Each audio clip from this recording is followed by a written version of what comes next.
Joe Rogan Podcast. Check it out. The Joe Rogan Experience. Train by day, Joe Rogan Podcast by night, all day. It's good to be here, bro. Good to see you, my friend. Yeah. We're up and at 'em. What's going on, man? Chilling, man. Working hard as always. Escape from L.A. Escape from LA, man.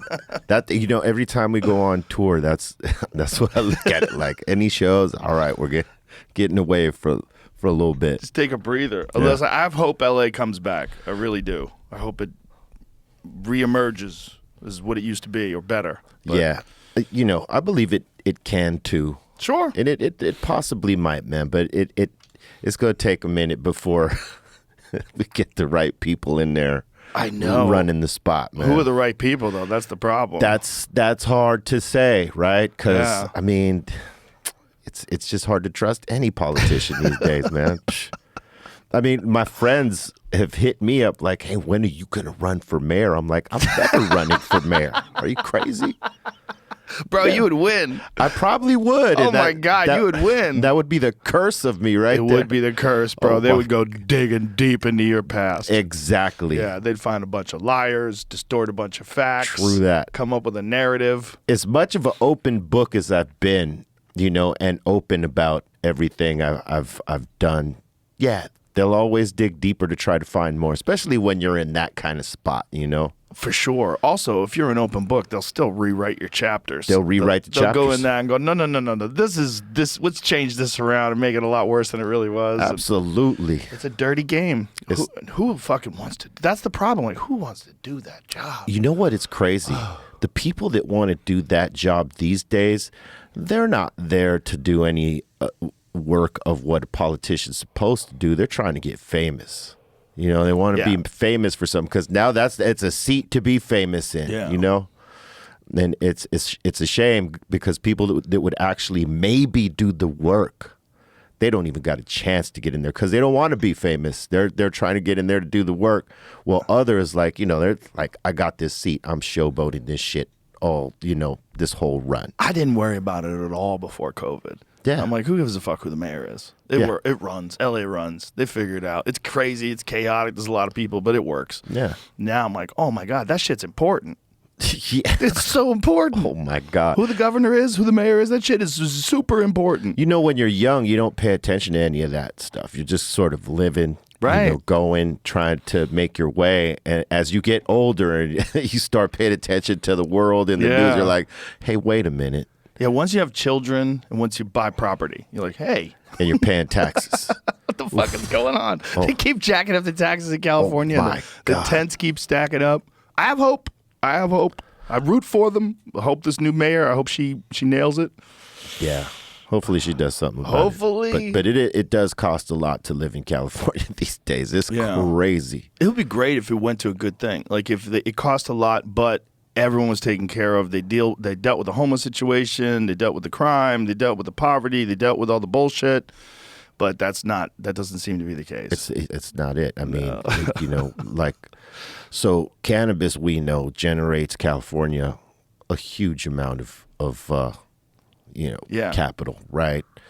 And where did it go? Where does it go? Where right? does it go? They don't ever tell you where it goes, but I could tell you there's a bridge up there on 6th Street. Had to get the money from somewhere, right?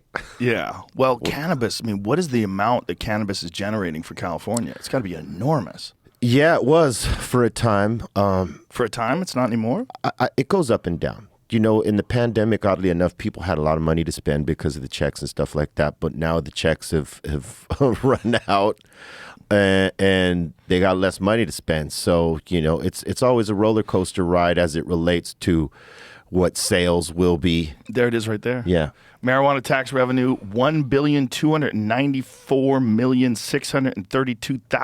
$1,294,632,799. I believe we're the highest tax state as it relates to cannabis, and it's crazy. It's Look at the difference between Colorado, which also has a lot of weed, only $423 million. Yeah, they gouge us, man. I mean, we saved. Well, the industry saved the state. I mean, you know, you lived there for many years, and California was in debt. Yeah. We had no surplus. Now we got surplus. We could build bridges that are multi-million-dollar bridges.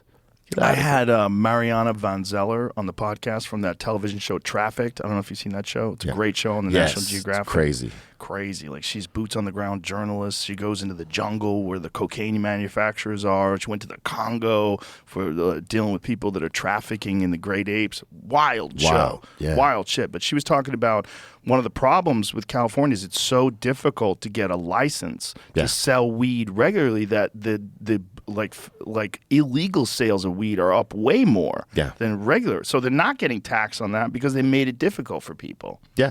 The people that operate legally are the ones getting tapped the hardest because you got to pay for all these regulations and all these fees and the taxation, whether you're in the cultivation aspect of it or you're the retail manufacturer, distribution, any of it, man. I mean, it's the taxation to operate is high, and the taxes on the consumer as well. So when you have that factored in, and you got these guys that are trapping, as they call it, right, black market style, they're making all the money, and the state isn't really doing anything about that, and they make it hard to get a license for people who might actually be able to navigate the business, but it's just so many hoops you got to jump through, man. So much regulation. Yeah. It's unfortunate, but at least it's legal now. Yes. I mean, I remember in 2016 when it became legal, we were in the middle of a podcast. Yeah. We're doing the End of the World podcast during the election live at the Comedy Store, and then it came out that marijuana passed and it's legal. Yeah. And everybody cheered. It was amazing. The whole place went, yeah. But it's just it's crazy that legally, like federally, it's illegal. Yeah. It's still Schedule 1. You know, what's crazy is that more states are rolling over, like, you know, because the federal government is leaving it up to the state to decide, right? And some states are seeing what's happening in places like Colorado and where the taxation ain't so high, and they are actually making a lot of money, or the state is making a lot of money through cannabis. They're starting to consider it, right? So you're seeing states roll over one at a time, like New York. For instance, we thought that should have been like way sooner. Way sooner. Yeah. But we thought, okay, when New York rolls, then let's just say Florida and Boston roll, everywhere else will roll over slowly. And that's kind of what's happening. So, I mean, I think it's just a matter of time, man, where we will have it federally legal, but we're going to all pay the price until. Yeah, then mushrooms. Mushrooms got to make its way through. Oh, man, they got to make it. You know, what's crazy is the studies that they've been coming up with as of late, like how they've been using microdose and moderate dose to treat people with depression and anxiety and all the other business. You know what I mean?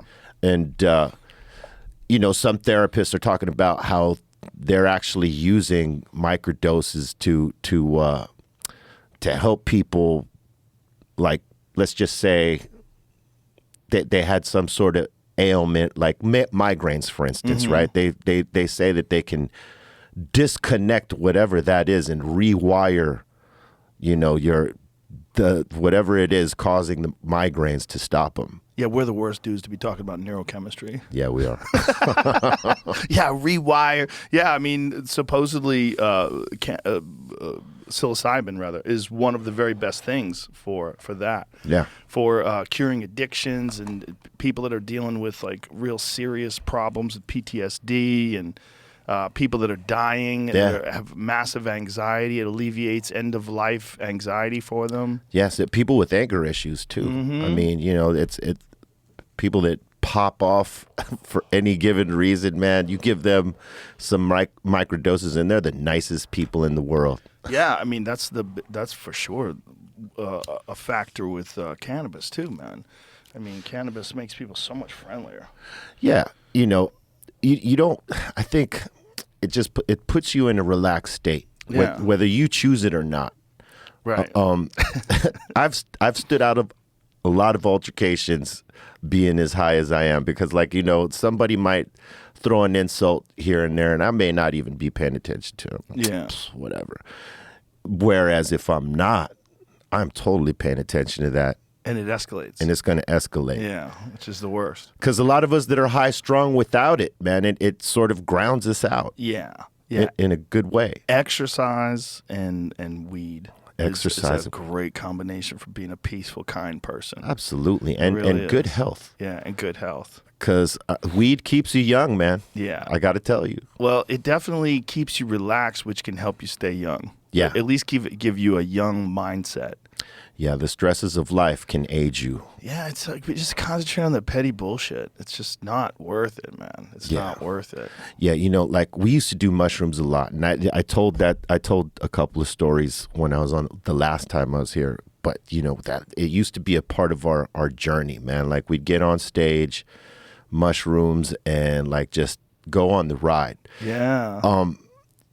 After a while, I couldn't do it anymore. I couldn't like be on stage and be totally in the melt, we call it, where it's like where it's above micro, it's above moderate, like you're a Right. full melt, right? As they say. And it was harder for me to be in front of people doing that because I had like these issues deeply rooted that I was angry about. And every time I got to that place, that's what I'd focus on. And I didn't want to feel that ugliness. So I waited till I got over whatever that issue was. And then I started, slowly doing mushrooms again, microdosing first and then moderate.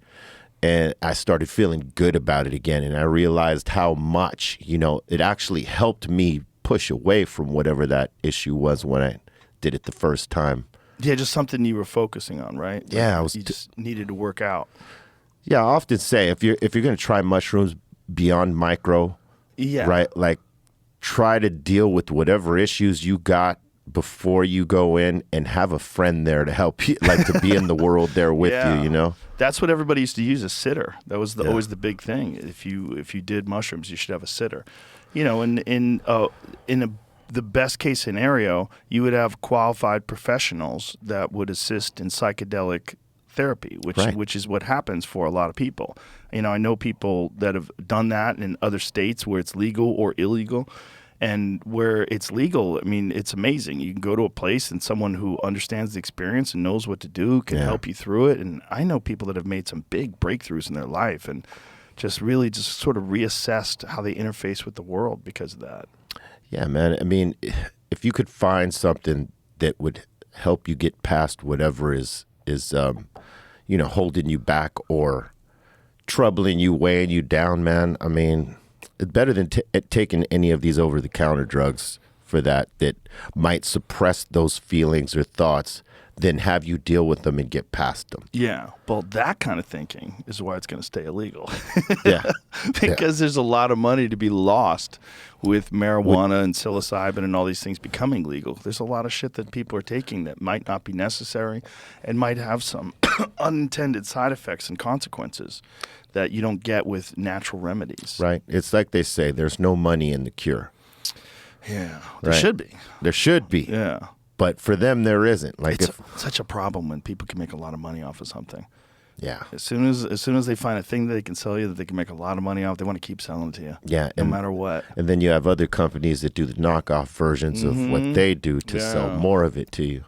It's just, I've been paying a lot of attention over the years about the opiate crisis and the pill problem. And that's something we talked about with Mariana Van Zeller, too, because when I first met her, I had her on because she did this thing called the OxyContin Express, Right. where she explained the pill mills in Florida and how people would buy the oxys and bring them up the highway to Kentucky and all these places, and people with horrible addictions and horrible overdose stories, and it was all coming from Florida. And there was no database. So you could have a back, like, my back hurts. You go to this place, they go, you need OxyContin. And literally you go right next door to the same building, and that's where they give you the Oxy. And that's all they prescribe. And they don't have a database. So then you go down the street to another doctor because these pain management clinics were everywhere. That seems like it's a thing in Florida. It was. Yeah. It was a thing in Florida. They cleaned it up. I mean, they had this Allegedly. They had this show called Claws, right? That old girl that did Reno 911, Niecy Nash, right?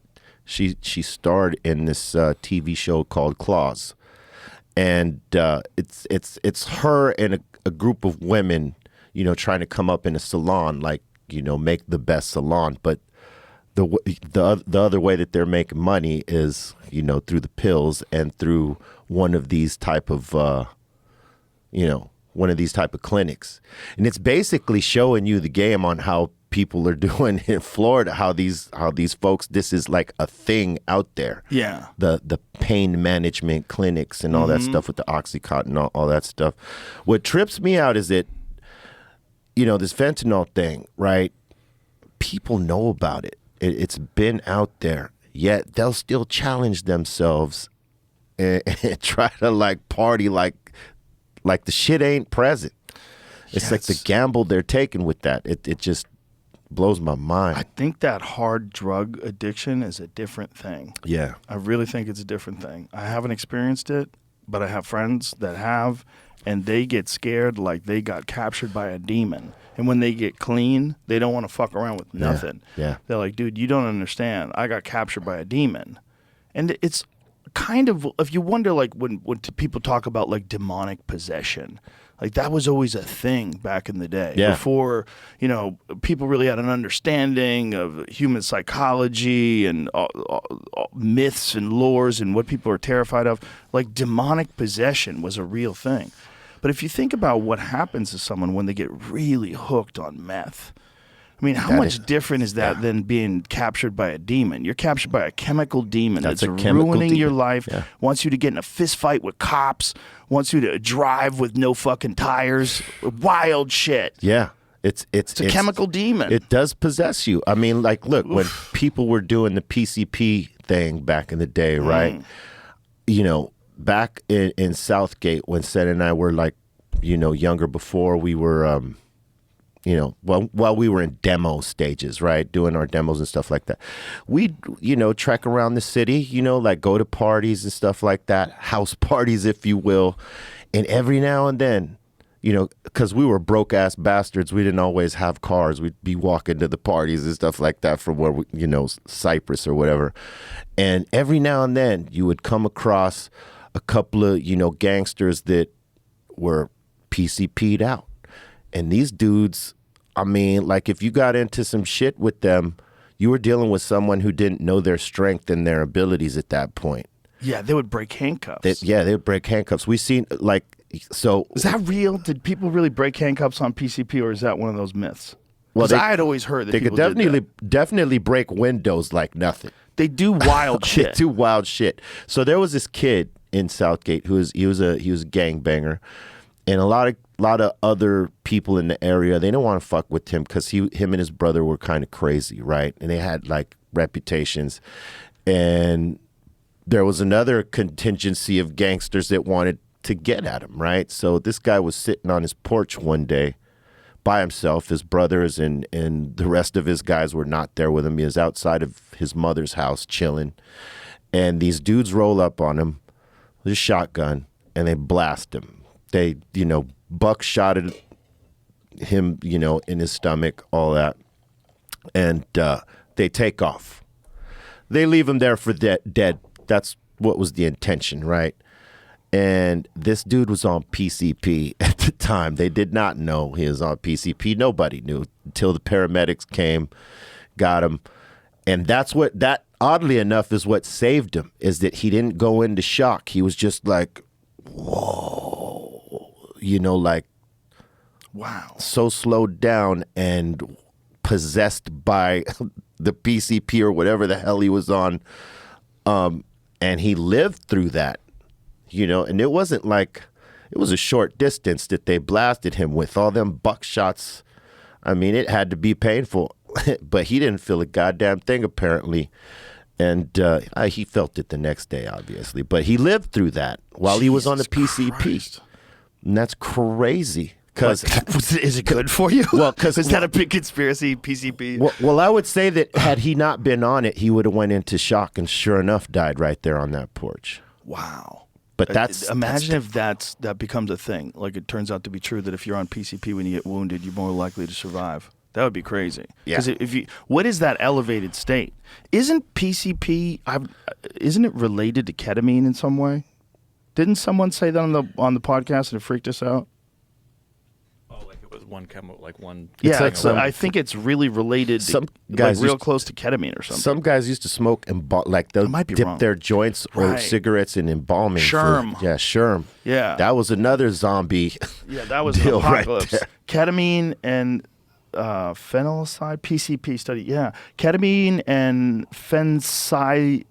I'm sorry, slidine. If I was a fucking scientist, I'd be so Cyclidine. mad at this Yeah. podcast. Yeah, he was either on cyclidine. he was either on PCP or Sherm. One of the two. It says they're both. It says are N-methyl D-aspartate receptor antagonists and disassociate anesthetics that can cause intoxication. Sometimes sometimes confusion. So it seems like it's similar. Yeah. Is that what they're saying, Jamie? If not, this. They're both in the same family. Ketamine story begins with a drug called PCP. Yes, that PCP. So maybe it's like the proper form of it made in a lab. So I had a boxing coach back in Boston, and he was a savage. This dude was a longshoreman. I don't want to say his name because I want to tell the whole story. But he was a wild dude, especially when he was young. And he was a really good boxer. And he got in a street fight and got his fucking finger bitten off. So his index finger on his right hand was missing, and he had it replaced with his fucking toe. This is how gangster this dude was. He had his toe removed, not the big toe, but the second one. And the toe was his new finger, and he had it curved so he could throw right hooks. Oh man. So like when you shook his hand, you always got like a got curved finger because this finger was immobile. It You could got the just kind of hook. clamp down, but he could still throw punches. Like he had it curved so he can make a fist. Yeah. They're like, we could leave it open and you can. He's like, no, fuck that. I want to be able to crack people. So his toe is his right finger, and he goes, I don't even remember what happened. He was on PCP. And he got his finger bitten off in a street fight. Yeah, man. And I'm like, what is PCP like? He's like, to the moon. It ain't nothing like we experienced with this "Ooh, weed. I'm not fucking I don't even want- thinking about trying that, I whatever don't- that is. I don't want it. But if man. ketamine's like next door neighbors to that, that's what's crazy because like I know a lot of people did ketamine and they did sensory deprivation tanks on ketamine. That was what John Lilly used to do apparently. And what'd that do for him? I don't know, man. The way I've heard about ketamine is, it's only a bunch of different descriptions, but they feel people say like they could do IV assisted ketamine for depression, and Neil Brennan did it. You know, Neil Brennan, Yeah. the comedian. Neil, who's a hilarious and interesting dude, so he's the perfect guy to like. He can describe this, and he's trying to figure out what's wrong with him. Why is he depressed? So he tries this ketamine therapy. He's like, oh, it'll probably be something where you lay there and you get a little dose of this and you relax or something. Yeah. He's like, no. He goes, I was tripping my fucking balls off. I go, really? And I forget his description of it, but I remember Terrence McKenna's. He said it's like you're in an alien office building, but there's no one in the office building. Like you're like wandering around. But I've heard a bunch of different, weirder, even more strange descriptions of people that go into K-holes. A couple interesting things to read in here. What does it say? Well, it's very similar to PCP, but it's got a lot. When it was chemically synthesized in the '60s, they took out the convulsion and seizure stuff that would happen to people. Well, that's good. Which is good. That's great. Jesus Christ. Thank you. Oh, my But here at God. the bottom, it says that it's a sedative, and in fact, it was given to that boys' soccer team that was trapped in the cave in Thailand. to Oh, put my them in a God. tranquilized state, so they would be easier to move. Oh, my God. Huh. Oh, my God. That's so insane. That's crazy. So they're pretty much loose. Yeah, they put him on ketamine to get him through the tunnel. That's insane. Wow, that so makes sense, though. Because, I would imagine, because if you got, like, any issues about, like, you're claustrophobic. If those kids panicked and freaked out while they were swimming him through. Yeah, Oh, my stuck. God. Done. There's an article I found from 1991 LA Times that's describing some myths about PCP. What's the big myth? Does it have anything about handcuff breaking? Well, Because I always heard that dudes could break handcuffs, right? You always Yeah, heard that, yeah. right? There's a lot of anecdotes for sure of them saying that they would break their bones and do things that they wouldn't feel because it was such a powerful anesthetic. Yeah. That they wouldn't feel shit till it wore off. Yeah, you're numb, basically.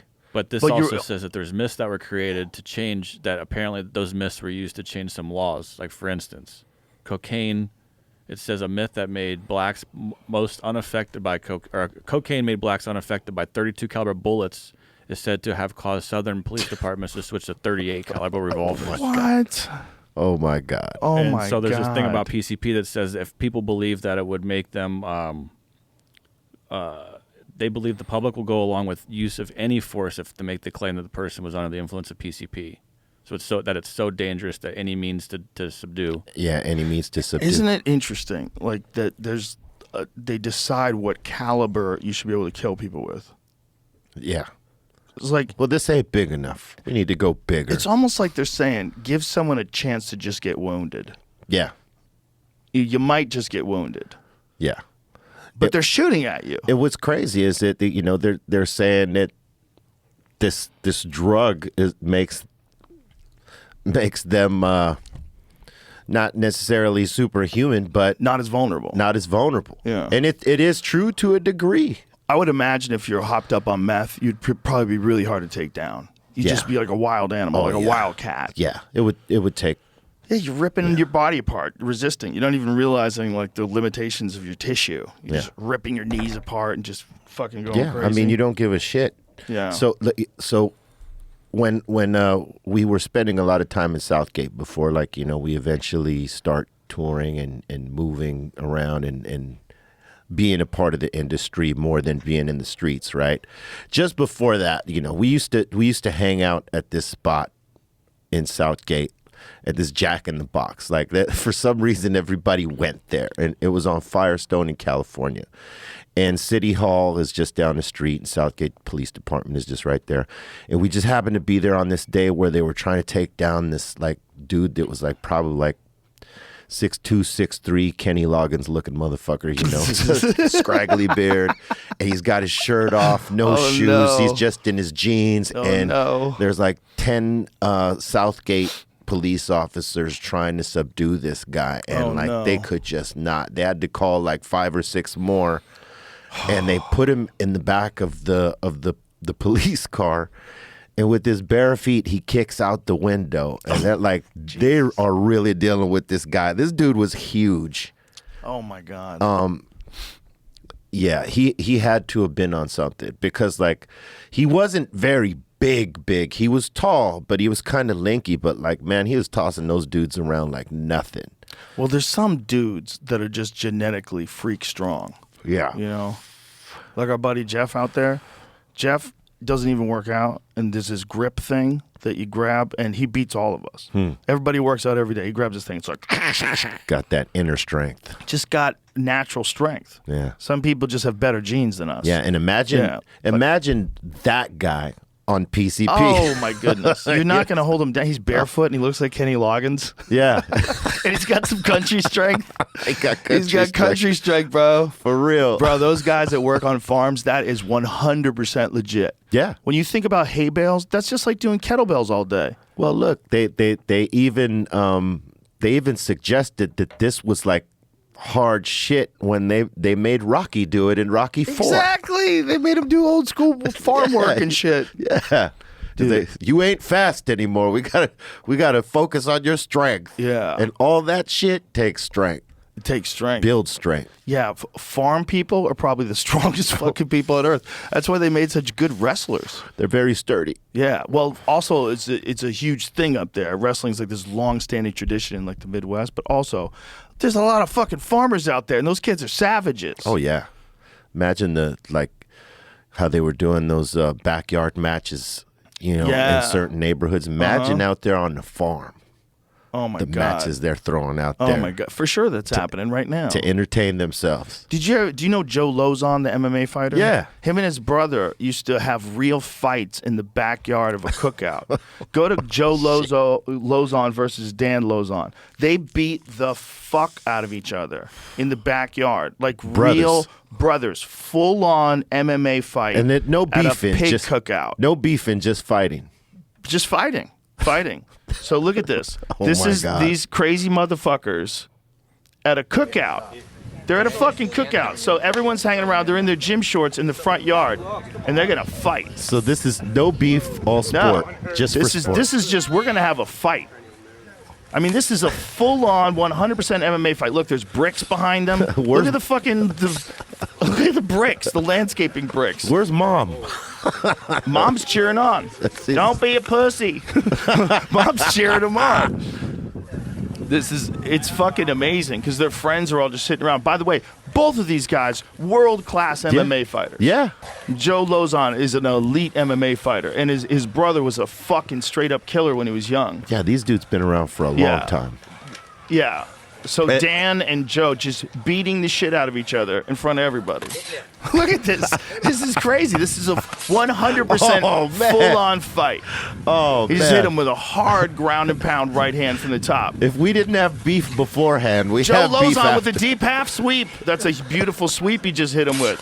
He hit him with a deep half. Oh, my goodness. Brothers. Oh, my goodness. For no money. This is no money. He got the choke in. I'd like to play the song from He got it. He got Henji it. and Evil Lee, He got Brothers. him. Oh, yeah, daddy. Fucking didn't even let go. Tap, tap, tap, tap, tap. Fuck you.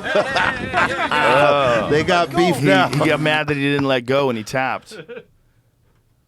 That is wild. That is wild. That's wild, man. Joe's the older brother. Yeah. That's why he didn't let go. Yeah. That is wild. But some guys that grow up with brothers are like the toughest dudes Yeah. because they're always fighting. They're 'Cause fighting they're- with their brothers all the time. They're always fighting. Yeah. They're not worried about conflict. They're ready to go. Yeah, They even- experience it constantly. It's like being in prison. Yeah, and what's crazy is if they get into a fight on the street with other guys, they're beating the shit Yes. out of those other guys. They're so used to fighting. Yeah, they're so But he used could to. fuck with you the other way too, man. I had a buddy of mine who had a brother who terrorized him. His brother was just like super mean, beat the shit out of him, like would physically beat him up all the time. And he was bigger and older. It's bully. Yeah, and this guy was like a good-looking guy. He was smart, but he always had this fucking terrible insecurity. There was this thing about him. And then one time we had a conversation about it. He's like, my brother just beat the fuck out of me my whole life. He's like, your brother, he was like living with, like, he was being terrorized by his brother, and nobody did anything about it. His brother was The probably. parents didn't want to get involved. Yeah. That's crazy It when just fucked up his head forever. when you get a sibling that's abusing you. You know what I mean? Yeah. You can't, because you really can't do shit about it. But that's, hey, guys like that at this point that they're still having this hang up, psilocybin. Yeah. Go to sure. a therapist, do that treatment, and It'll help you. it's almost like, when people go do the ayahuasca thing and they got the shaman guiding you through. You know what I mean? And you need guidance with stuff like Also, that. you need guidance because there's probably a bunch of medications that people take that you wouldn't ever want to take with mushrooms. Oh, hell no. Like, you would want to talk to a doctor. Like, there's got to be, right? Like, Yeah. what medications are dangerous when mixed with psilocybin? Google that. Because there's got to be some stuff like MAO inhibitors and stuff that would make you lose your fucking marbles. Oh, yeah. Like, McKenna told some story about he took some sort of an MAO inhibitor and mushrooms at the same time, and he almost lost his mind. I believe that was the combination he was talking about. That's crazy. But it was just way too much. And it took him a while before he could the way he was describing it was much more eloquent, but he was like talking about how he was trying to reformulate reality, Yeah. essentially. That it wasn't went deep. Yeah, he was like gone, like, oh my God, I'm never coming back gone. Yeah. And then it just took a while, and then eventually, there's stories of him and his brother. They took mushrooms in the Amazon, and they found these fresh mushrooms, and the brother went way, way, way too hard. He went way too hard. In the His Amazon, he brother took Dennis. mushrooms. That's Yeah. crazy. And he was gone for weeks. He was gone for Yeah. weeks. Yeah, some folks don't come back from that Right. as quickly as others, and some people stay. Some people stay. Yeah. Yeah. If you're like prone to like having mental issues already, it's probably not a good idea to do it. Yeah. Right? Not without a guide. Not without a guide. And even then, like, probably you should just do a little. Yeah, you know? moderate. Yeah. I mean, I'm not a doctor, clearly. Don't take my advice on anything. But in that regard, I would say, like, what they did was wild. They just ate a pile of them. Like, who knows how much crazy. it was. And there's, like, fresh mushrooms in the Amazon, and he was apparently just fucking gone. People are going extra hard on the mushrooms as of late. Like, we talk about it on the Dr. Green Thumb show, right? And we were talking about, you know what, one day we're going to do, a microdose before we go on, or a moderate dose, right? And we did that, and everything was fucking hilarious to us, right? After that show, we started seeing like some of the fans and like, yo, this is what I'm doing today, right? And they'll send us like the shake prep, if you will. They'll do them in shakes, right? And they'll take a pile of mushrooms and grind them up in that shake. And we're like, damn, you ain't coming back for a week. Yeah. Because it's like, back in the day, we used to do like an eighth before we went on stage. We'd take an eighth of mushrooms, and that was a lot for that time. But like people are doing like double that. We're like, whoa. It's like that. You guys ain't floating around an alternative reality. You're going into the portal. Yeah, you're into the portal, and then you're interacting with the material world while you're in the portal. Yeah, and that's the hard part. If you're around like-minded people, like Right. everybody took, and it's closed off to the world, and you guys are Nice right setting. there, it's fine. But it's always the one person that might not be in the world with you in that way, and they might throw the whole damn thing off. Yeah, that can happen. 'cause If you're trying to sensitive to that. relax. Yeah. and you see that someone's losing their shit. Yeah. Yeah. Or vice versa. You could be like, we're all totally here. That person doesn't understand where we're at. Right. Because he's not in it or she's not in it with us. What's right really now. important to me is it could help so many people, like so many veterans, like so many people with PTSD. Yeah. So many people like my friend, assault victims. I think that there's a real potential that it can help, but it's dangerous. Yeah. It's like everything where you're monkeying with your mind. It's dangerous. It shouldn't be treated lightly. No. It's real stuff. Yeah, absolutely. I mean, there's people that do it for, casual use to, just like someone smokes weed. Not everybody smokes weed for the health benefit of it. You know what I mean? Right. And it's the same thing with mushrooms. Some people are partying with it, and some people are trying to actually get, a benefit from it in the way that it'll help them with whatever issue that they're having that they feel it could help for. So, I think there's a different sort of responsibility on each shoulder, and I think the user knows that, right? So, like, if you're partying on it, you know where your limits are. When you're using it for medical use, you're sort of like afraid to step on the gas. You know what I mean? So I think you go a little slowly in that aspect there, Yeah. Because I think people still are genuinely afraid of it because they don't know about it. They've only ever heard, and they're trying to experiment with it. But that's when you need someone who's experienced in it who can actually guide you through. So if you want to do a little bit more and get a little bit more of the experience, or you want to pull back. Yeah. Because, you always got the assholes, more, do more. And then also the other problem with it being illegal is some of the people that provide you that experience are weirdos. Yeah. You gotta hang out with that too. You gotta hang out with some weirdos if you want to trip. And some of them are cool. A lot of them are cool. But Because it's illegal. you shrooms can't- can cause seizures. Not a lot of studies have been done. That's all I can find. Is that it can cause seizures. So don't mix it with things that can raise your blood pressure or heart rate. Shrooms increase your heart rate. Shrooms can increase your heart rate in the 150 to 160 range at a normal dose. Whoa. You're burning calories on shrooms. Of course you are. You're freaking the fuck out. You can't believe what you're seeing. Oh, and you shouldn't take it with Molly, Ritalin, or other psychostimulant drugs. This is especially true if you have a history of heart disease or blood pressure problems. That's So- about most I could find. You got to drink a lot of water, too. Yep. Well, that maybe those are the drugs that we're talking about. So what was it again? Antidepressants, what does it say? Antihistamines, benzodiazepines, or stimulants. Because that's a serotonin crash that can happen. Right. Can So affect that makes sense About if you were on like Xanax, right? That's Yeah. a benzodiazepine, and then you did a trip. Probably not so bueno. Not so good. And people don't do that sort of diligence before they go Right. and do that shit. Right. It's just like someone has, hey, let's do some mushrooms. Exactly. And you don't know if your homie or homegirl are like on some medication. Yeah. You're on some asthma medication or something, and Yeah. it interacts badly with it. Yeah, not good. Not good. Yeah, that's why it should be fucking legal.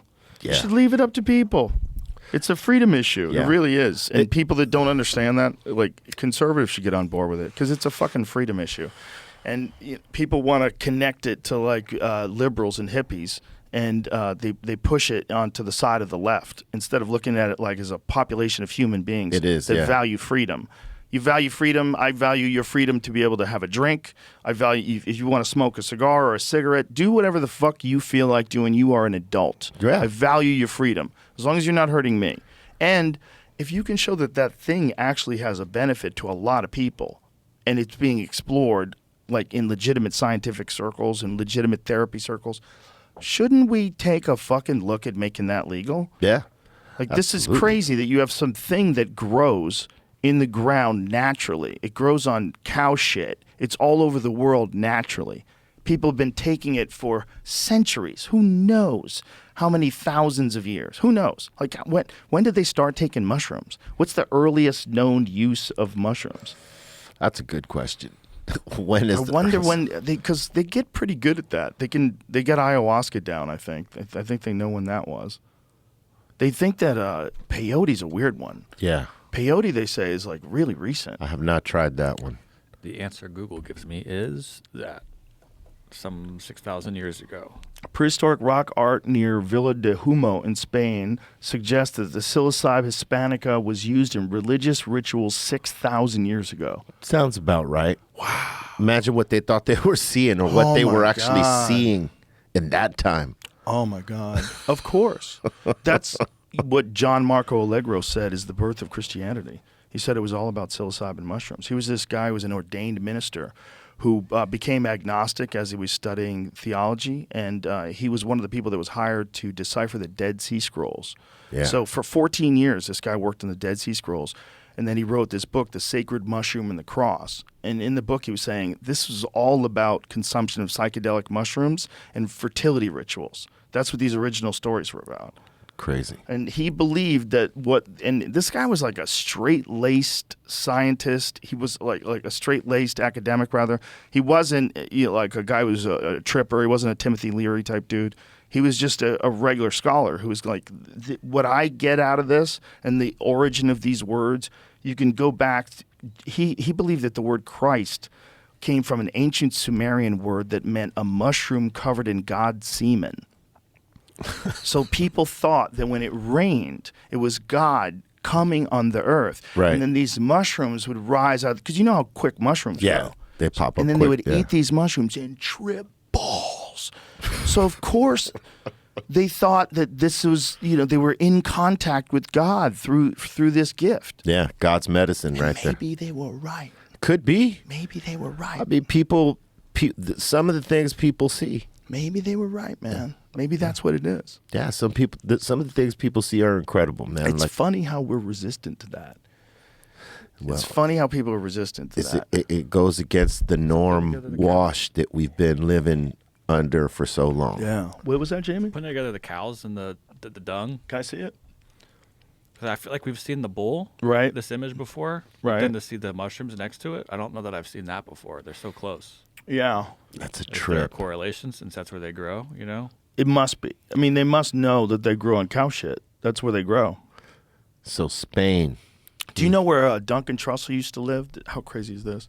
They used to give the cows an antifungal feed so that their shit couldn't grow mushrooms in them. Because it was in Asheville, North Carolina, and so many kids were going out there and just picking mushrooms off cow shit and just tripping their fucking balls off that they had to put a stop to it.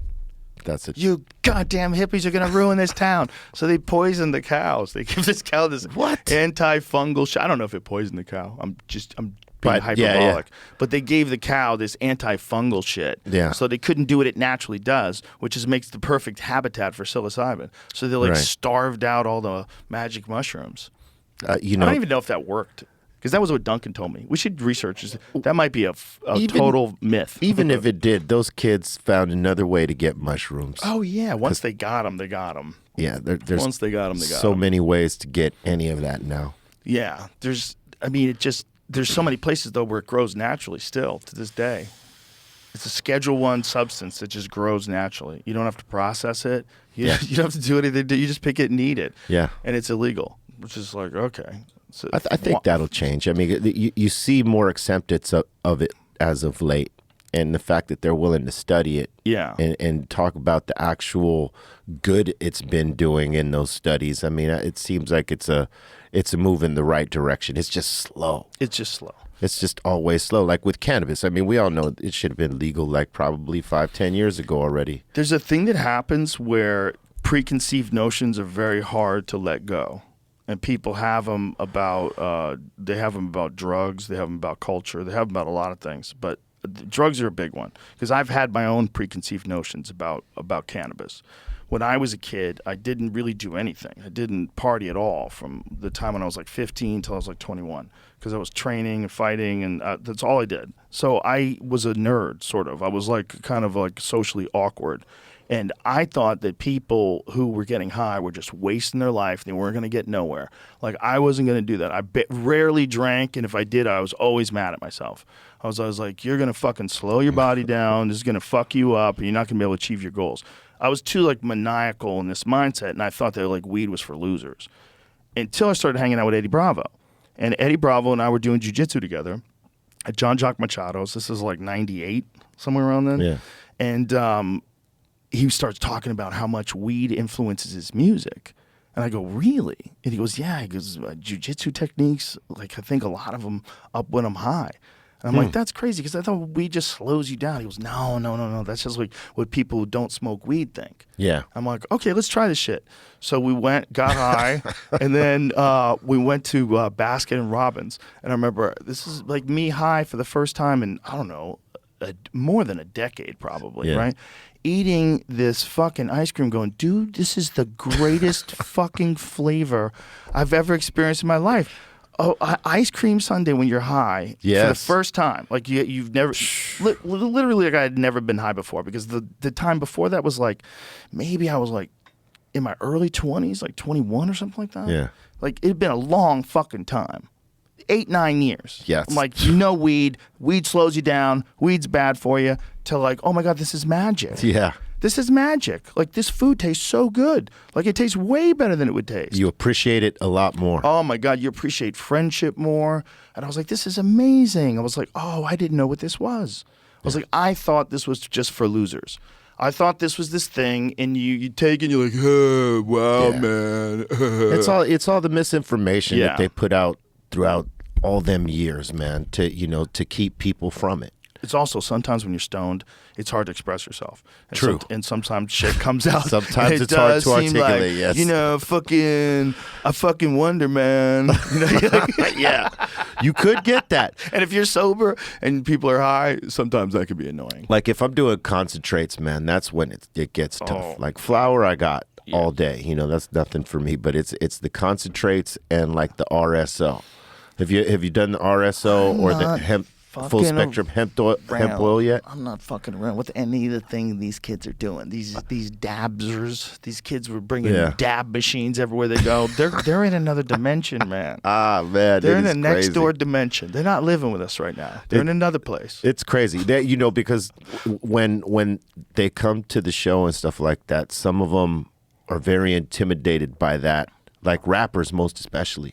Rappers are intimidated by the dabs. For real. Like they'll smoke the blunts. Yeah. They'll smoke the joints. But my my peers, they don't like doing the dabs, man. It's too strong for them. It's too much. It's too much. Like it's too much for me. For me, I got used to it, like because I got to be universal in my path in the stoner world, right? Because everybody's always trying to take my fucking head off. So I have to be ready for it.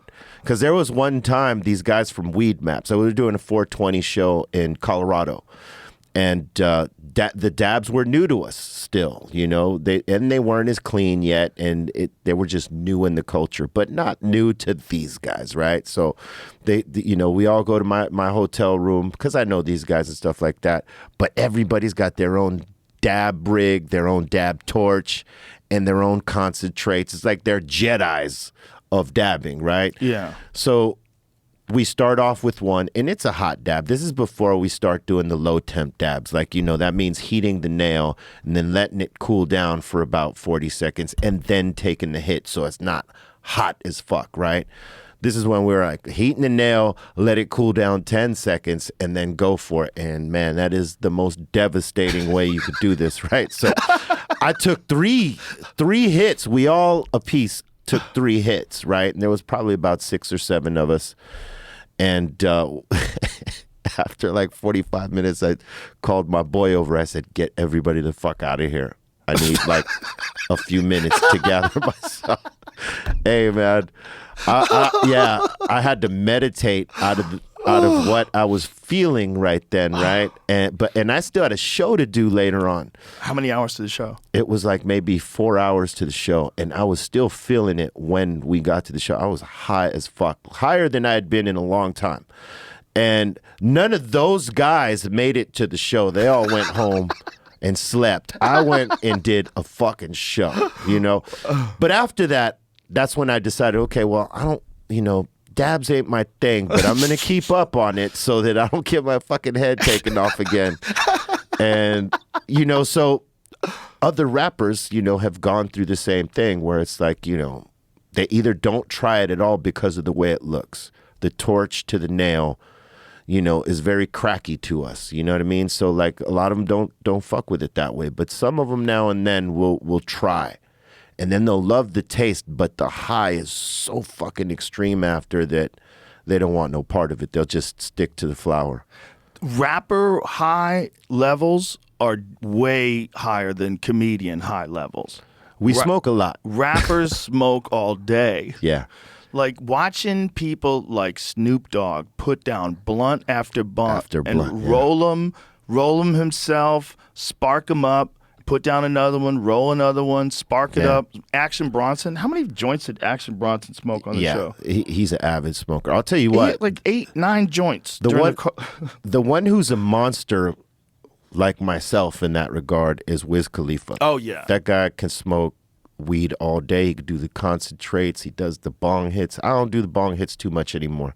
But like the dabbing and that stuff I'll do. But he smokes like a monster. And he's the perfect argument against weed makes you lazy. Yeah, no, because he's always doing something. He's always doing something. He's trained in Muay Thai. Trained in Muay Thai. He's practically a pro fucking bowler. I mean, really? Oh man, this dude and his partner Chevy Woods, those two guys, they hit the lanes like crazy. No shit. And they're fucking good. I thought I was good. Like I was good when I was a kid. I'm okay now. But when I saw them bowl, I said, if I'm gonna go at them, I'm gonna have to be like getting my roll together for about 6 months before I try these guys, because they're rolling high numbers up there. Wow. And they're doing that high as fuck. They're not sober in their rolling sober. They're high as fuck going in there, getting some good numbers, man. I was like, okay, Wiz. That makes sense. That's because bowling is a feel thing. Yeah. It makes sense that you would like a better feeling of where the ball's going to go if you're high. For me, any physical activity when you're stoned, and when you're an avid stoner, right? Like to me, it puts you in a zone where you can concentrate more on the shit you do. Like, so for instance, I do archery with my daughter. And beforehand, I'll go smoke out before we go, and I'll just be comfortable, as opposed to when I've tried it when I wasn't. And there's just something like it settles me in. My targeting's better, my breathing is better, all that. And even as it relates to workouts, I feel like I could work out longer than if I'm like, put it this way. For example, if I'm not stoned, I'll set the time that I'm going to work out, 1.5 hours. And on that 1.5 hours, I'll stop. But if I'm stoned, I'll lose myself in it, and I'll go longer than that 1.5 hours. Yeah. And that's sort of what it does to me. It just gives me that hyper focus where I'm just locked in. When I'm stoned, I'm getting more information. It feels like I'm more, when I'm doing physical things like martial arts, for example. When I'm stoned, I feel like my timing better. I feel like when I'm supposed to move into something better. Yeah. I've had like breakthroughs in technique from being high and hitting the bag, because you realize like there's just a perfect timing to the way it impacts. You're a martial artist. I think it slows you down and allows you to not rush into Yeah, to You do know, it properly. To do it properly. Yeah, it makes you feel the technique, like you feel your body moving, like in a little bit more harmony. Because sometimes when I'm not warmed up, or maybe when maybe I'm a little sore or something like that, you can kind of force things the wrong way, and you can even hurt yourself doing that. Yeah. But when you're high, you almost like feel the way your muscles are. Like when you do chin-ups when you're high, it's like you feel your back, you feel everything in it. Yeah. It just makes everything very hypersensitive. Yeah, I always felt like when I went into the dojo, when I was training, when I went in sober, there was always this anxiety trying to like do it all right and like sort of doing too much, trying to like go faster than you actually should. Yeah. In your progression. It's, being too excitable and stuff like that. Whereas when I went in high, I would absorb it, like you said, absorb it more and focus on everything that I was doing, like from the snap of the punches to the blocks and kicks and all that stuff. Like instead of rushing it and trying to go out and impress sensei or, all that you do, because ego comes in as well when you're in a dojo. I want to be the best student in here. It's almost like a competition sometimes, right? But when I'd go in stoned, I wouldn't even think about that. It was just all about absorbing what he was giving to us that day and then trying to do it and slowing my mind down to do it right. Yeah. You know where it really helps? Stretching. Yeah, stretching. Yeah. When you stretch when you're high, it's like you're releasing things. You're like, High yoga. yeah, high yoga.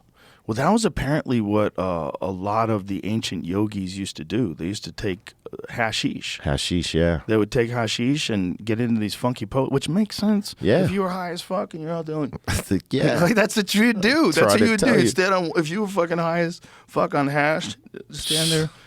I would do it. I mean, sometimes I'll meditate and I'll be high as fuck when I'm meditating, and that allows me to go longer. Yeah. Because sometimes, like I'm a Gemini, and if I'm not high, man, I'm high strung, and I try to rush. I'll rush through shit. So like if I mean to like meditate for 10 minutes and I'm not stoned before I do it, I'll be trying to rush the meditation. I'm like looking at the time. Is it 10 minutes yet? You know what I mean? Yeah. But if I get stoned, I'm not even looking at the watch. I'm just You're in it. I'm You're in just it. in it. Yeah, time flies. You don't Yeah. even recognize it. Yeah. If you're that high, I mean, have you ever taken a yoga class high? Like really high? Like hashish high? Hashish high? No. And neither have I. I've taken a yoga class mildly high, and it was great. It was amazing. Yeah, But I would imagine if you were hashish high and, you're eating nothing but lentils and you're on this like vegan diet and just every day home. Oh, yeah. Every day stretching, every day doing it. You're probably tripping balls. You're tripping balls. Tripping balls. And you're healing yourself too, though, Yeah. while you're tripping those balls. Yeah. That would be a fascinating person to talk to. Yeah. And there's plenty of them out there, man. Yeah. Especially these new age yogis, man. Those dudes, they would be like rappers too. They try to smoke your head off. Oh, yeah. They're definitely. How many Trust. chillums can you smoke? That was like a thing with these Oh, yeah. these dudes, sh- these yogis. Yeah, that's the thing. When you're known for something like that, man, they're trying to People test. coming for you. Oh, they are coming. Kinnison used to talk about that with cocaine. He would say that when he would go to party, they'd go, "It's him, and they'd put this giant line out. Oh, and man. He goes, and I just have to fucking get through. So he would snort the line and almost have a heart attack. It was a hilarious bit. Yeah, man, you can't do that shit today. That's for sure. No. I mean, this is the byproduct of illegality too. Yeah. I mean, that's how this happens. If it's illegal, then it's unregulated. If it's unregulated, sometimes there's poison in it. Yeah. And that's the problem, man. That's the problem. It's crazy. Like going back to what we said in the beginning, that people would even gamble knowing that is a possibility, that unless you know where it's coming from. Do you think that this country could survive legalization of hard drugs like cocaine? Like, what do you think? Do you envision that would, like, we all want cannabis, and it seems like cannabis is going to happen. It seems like it's on the way to happening. I think you have to educate people more and be open to educate them properly instead of propaganda education, where you're just telling them half truths to let them know what you want them to know. Like in Europe, they're a little bit more with the shits in terms of, you know, how they deal with alcohol, how they deal with drugs, how they deal with nudity on TV, just little things like that. We are so uptight over here that it, you know, we're afraid to teach people about these things because you know, maybe that education will lead them there, as opposed to like being upfront with them. Like, look, this is what it is. This is what happens, and all the other shit. Instead of, hey, this over here, don't do it. Well, the problem is everybody's finding out from everybody else. Right. That's what I'm saying. Yeah. You have to educate them properly. You're not getting good information from your friends about how much Molly you should take. Right. You can't let someone else educate them. You have to be the one to do it. And instead of the sheltering that we've gotten through most of our lives here, you know, us growing up, our generation, our parents didn't want to tell us shit. Just don't do that. Don't do that. And sometimes they didn't know how to explain why. Right. But we are in a different place and different time where information is vast. Yeah. And you can get it at the click of a finger, you know, at a key on your computer, you know what I mean? Well, so you just got to also take into account that, like, people that live like us today, humans listening to this in 2023, this is a new type of person. This is a new type of informed person. People are so much more informed, even misinformed, than they've ever been before. You're dealing with an information overload that's never existed before. And, you know, if you just go back a couple generations, like my grandparents came from Italy. So we're talking about, you know, they came over here during the Depression. They lived on a farm. Like, it was like horrible, brutal shit. Yeah. In Italy, they came over to America. Like, those people that just got on a boat before YouTube and just they moved their whole family across the country. Those are wild people, man. That's wild. And they were just trying to escape whatever the fuck was going on in Europe, which is probably even worse. They're like, fuck it, I'll take a chance on a boat. Yeah. And then they got to America and they fucking sign up. And you could just be an American back then. Yeah. You know, you could just show up and you were an American. Like, it's not like today where it's like these rigorous background checks. Oh, man. Like, back then, they just let immigrants in, right? Like, what was it like to become an immigrant to America in 1920? I mean, did they turn anybody away? I don't think they turned anybody away, but like they definitely put them through it. Am I talking out of my ass? I mean, did they have an extensive thing that they do to let someone become an American citizen back then? It seems like it's hard today. I think for some folks, they got put to work. You know, yeah, you can come in here, but we need this and this and that, and you're going to do that. Oh, okay. You know, like, have you been watching Yellowstone at all? Yes. Have you watched the prequel, like the 1883-19? I love Yellowstone, though. Oh, man. It's a great show. Watch the prequel. The prequel, 1883, I heard it's amazing. Based off the Duttons coming from, I think, Tennessee or wherever or Wyoming or something. I think it's Tennessee, but like them trying to get to Oregon. The original place they're trying to get to is Oregon, but they never make it there. I won't blow the story, and they end up going to Montana. But seeing how they trekked from one side of the country to the other, and like the shit they had to deal with from, you know, with bandits all along those trails, and just the elements, man, like coming into the country and having to go across it. In the 1883 one, it's like they're going with a group of people. It's not just their family. They're going with a group of people that came from Germany and that are trying to go to Oregon because there's free land there. They don't have any money. All they have is what they have with them that they brought from their respective parts of Europe. And, you know, they're trying to get from wherever they're at to Oregon, and on the way, man, the shit that they go through. And it gives you sort of like that idea of what people were dealing with in that time. Crazy. Yeah, we can't even imagine living like that, and that's the only way you could live. Yeah. That's the way people lived back then. Yeah. So what we're talking about today in 2023 is just a few generations removed from that. Yeah. I know it doesn't seem like it, but I had this joke that I used to do about the United States was founded in 1776. People lived to be 100. That's 3 people ago. Like, there's 3 people ago that live back that were living like savages. They brought slaves over on wooden boats powered by the wind. 3 people ago. Yeah.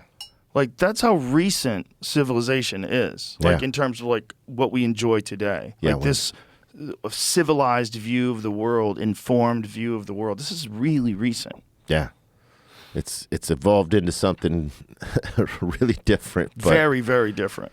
Yeah. I mean, it's going to be a power struggle, and there's going to be a lot of fucking weirdness with people trying to dictate how you think and feel and what to do and what not to do. But at the end of the day, more people are being heard than ever before. More people's voices are being heard than ever before. Yeah. More important issues are being raised that people weren't aware of. More shit that you're not hearing about mainstream news. It's really affecting your life.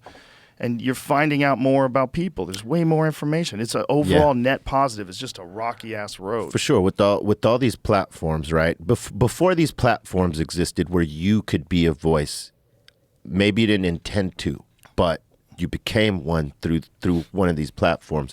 Before they existed, all you ever had were the articles that might pop up on this website by this writer or that writer or whatever they got on the news. And obviously, they don't ever always tell you the full story on anything, but when you got people that now can go on to any social media platform and tell you exactly what they saw without worrying about what the FCC is going to say about the reporting or what your senior editor staff is going to say about how you brought this story. You don't got to worry about any of that. Boom. You could capture that, talk about it, and it go viral, and now you're a voice because people are listening to you now. Yeah. And that's different world. Yeah, that's different. And you have a bunch of voices now. Like, the people will be heard now. But the problem with that too, though, is now that you also have the troll generation that, like, they're there to troll anything, even if it's really good information. They're there to just bring it all down. And that because that's what they do. It doesn't matter if it's something that's going to help someone. There's always those folks that want to come tear it down. There's always people that want to throw rocks at windows. Right. Yeah, that's true. But I kind of think the one thing that they do is they strengthen up the defense of whatever you're trying to promote. Like, it has to become more undeniable. Yeah. If trolls can crack your defenses. You got to use them as fuel, basically. Yeah. David Goggins says he takes all of his haters, like all the shit that they said to him, and he puts it on like a soundtrack, and he listens to it when he runs. He says it out. He reads it out. Oh, shit. You know that's how psycho he is? That's his Rocky anthem? Yeah. Dude, he puts shit that people say about him, he puts it on an audio track and runs on it. I would imagine that's likened to a boxer putting up the picture of the other boxer that's been talking shit the whole time, or MMA fighter, you know what I mean? Like, boom, here's this fucker on the wall. And in the movie, on the day of the fight, he rips the poster down. You motherfucker. You motherfucker. You're mine. Fuck you. I got you, bitch. Yeah. That is an interesting way to fuel up. Like, to record all your hater statements.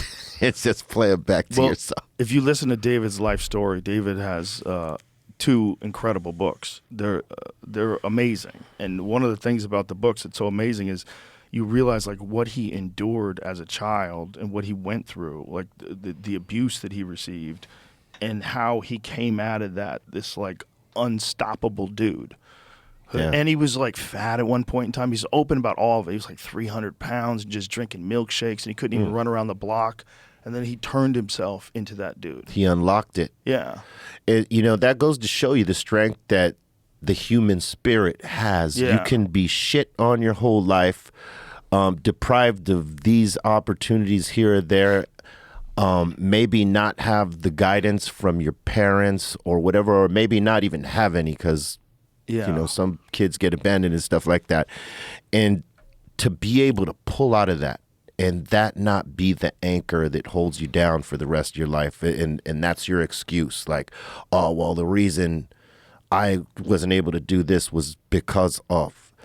you can always get past these things. You just got to look inside and then eventually let all that shit go and use it as fuel and strength. And it's great to hear when people actually do this, because it is possible. We do have this ability in us. We just got to look deep inside, even when it's ugly, because that's the thing, right?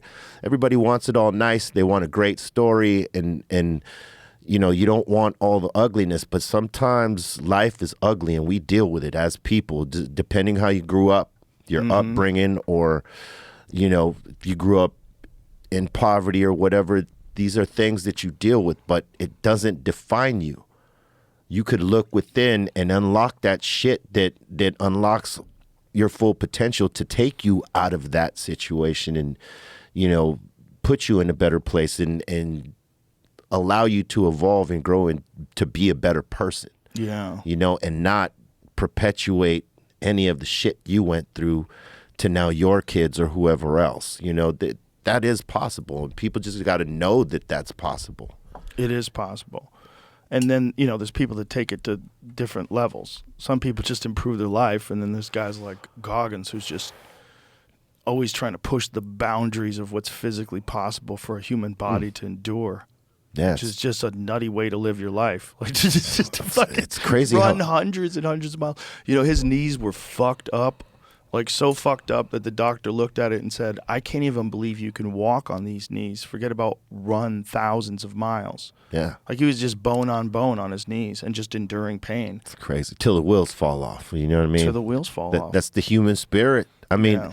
it's one of these dudes who's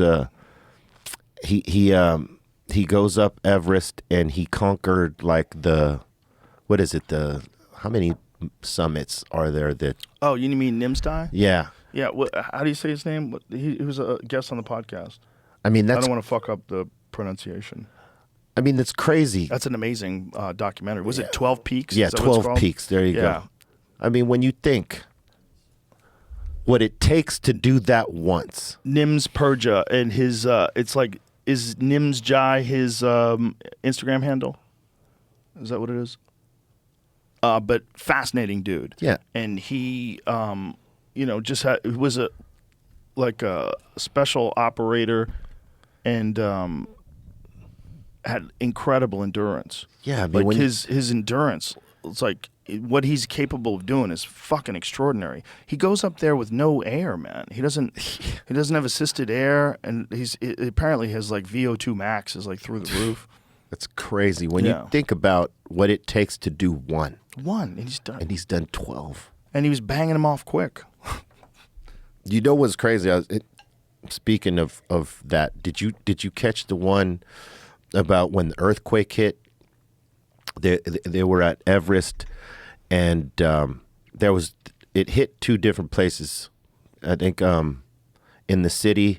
Well, it affected three different places. It affected the city, this small village. I can't remember what it was called, and the people that were climbing up Everest. There was like two camps, and the people that were in camp one, they got stuck up there for some time because when the earthquake hit, like they had no idea on that day what was happening for them, right? But the people that were at base camp, what happened there? A lot of them got wiped out. It was crazy. Was it an avalanche? Yeah, it was an avalanche that came. It's a documentary that tells you what happened in that earthquake. There you go, Aftershock. It was man, it devastated three places like you wouldn't believe, man. I mean, because a lot of that is like old structure. Yeah. Look at the devastation from avalanche. Yeah, that's crazy. Yeah, from base camp over there. And this is in the city in Nepal, I believe. Right? I want to talk about like living in a totally different way. Yeah. Living up there at the base of those mountains. Man. What the fuck, man? I can't imagine being up there during an earthquake knowing that the avalanche is coming down. That's got to be one of the most fucked up ways to go, an avalanche. Yeah, I mean, seeing this mountain of snow coming your way. Imagine how many bodies are buried in that mountain. That mountain's alive. Well, that's how those like Iceman dudes, right? Yeah. When they found that dude in the glacier, completely frozen, it's probably how he got taken out. Yeah. Something similar, or fell in a crack somewhere, got wiped out. What was I just going to ask you? What were we just talking about before that? It was pronunciation on dudes' names. No, I lost No, it. we passed it. God damn it, this That's marijuana. That's stoner thing. The It thing I was is. looking up before that was the immigration laws. Oh, yeah, that was what it was. Oh, okay. So I have 1920 was the change of when all this started going down. Okay. After World War I, America became an isolationist nation in December 1920. In the context of isolationism, the international influenza pandemic, and a post-war economic recession, the U.S. House of Representatives voted to end all immigration to the United States for 1 year. So that was just 1 year, though. So then they added, it got interesting Quota right down Act, here. They had 1921. they called midnight races, where boats had to get into the shore by midnight, or they were going to get fined for bringing people that exceeded the quota. Wow. So they have to like get in there quick. Mm-hmm. So they're racing to get to shore. Oh my 100%. god! And then if they came an hour later, though, they'd be allowed in on the next day's quota, which sounds like it gets confusing. 1924, they figured it out. So for 3 years, it sounded like it was chaos. Wow. Yeah, and 1923 is that second part of Yellowstone. I heard that's amazing too. That's good, I heard they're too. all amazing. Yeah, that Taylor Sheridan's a bad motherfucker. He's a bad motherfucker, He's a I gotta say. bad motherfucker. Tulsa Those show- King is also dope. Have I've you seen heard that it's one? great. I've heard Oh, it's great. I man. haven't seen it. You know, I thought it was gonna be corny when I first saw it. When I saw the trailers for it, I'm like, oh, what's he doing? Sylvester Stallone, a mobster in Oklahoma. And he's fucking killing it. He's fucking killing it, I gotta tell you. And the storyline is hilarious. That's great. Yeah. Beautiful. Tulsa King. Yeah. Bro, I can't think of Tulsa and King without thinking of Tiger King. Yeah. When I think of Oklahoma and Tiger, that guy. Man. He I was had a run though. Genuinely hoping Trump was going to pardon him. He got close. Because I think it would be so crazy. He got If close. Trump pardoned him, that would have been one of the wildest. That would have been one of the wildest fuck yous. Yeah. Like of all the shit. Because how crazy is a presidential pardon? How crazy is it that there's a thing that if you become president, you can decide that you're going to take a Yep. person who's in jail for the rest of their life and go, nope, not anymore, Frank. Now you're out in the streets. What'd you do, Bobby? You sold cocaine? Well, don't you feel bad? Good. You're free. You could do that if you're president. How many which pardons? is crazy. How many pardons do they get to issue out? That's a good question. I don't know if there's a quota.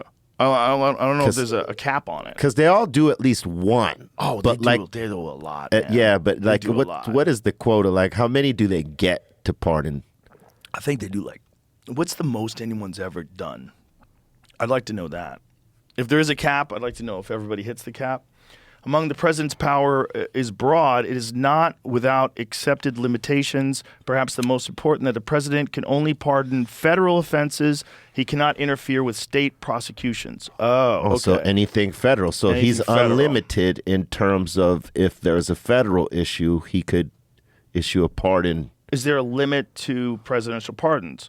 What is the only exception to the president's pardon power? Under the Constitution, the president's clemency power extends to all federal criminal offenses except in cases of impeachment.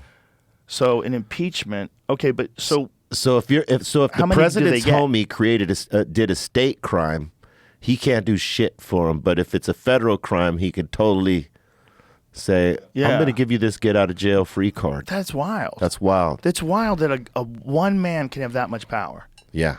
That's so crazy. And you know, like what's different than state and federal is that state you can get released early based off of what you do in that time. If you're an ideal inmate, you know, working and educating yourself and, you know, good behavior, right, as they call it, you might be able to cut some of your time off in state time, but federal time, you do pretty much 95% of it. There is no splicing that time down. So realistically, you want that card. If you know, Yeah.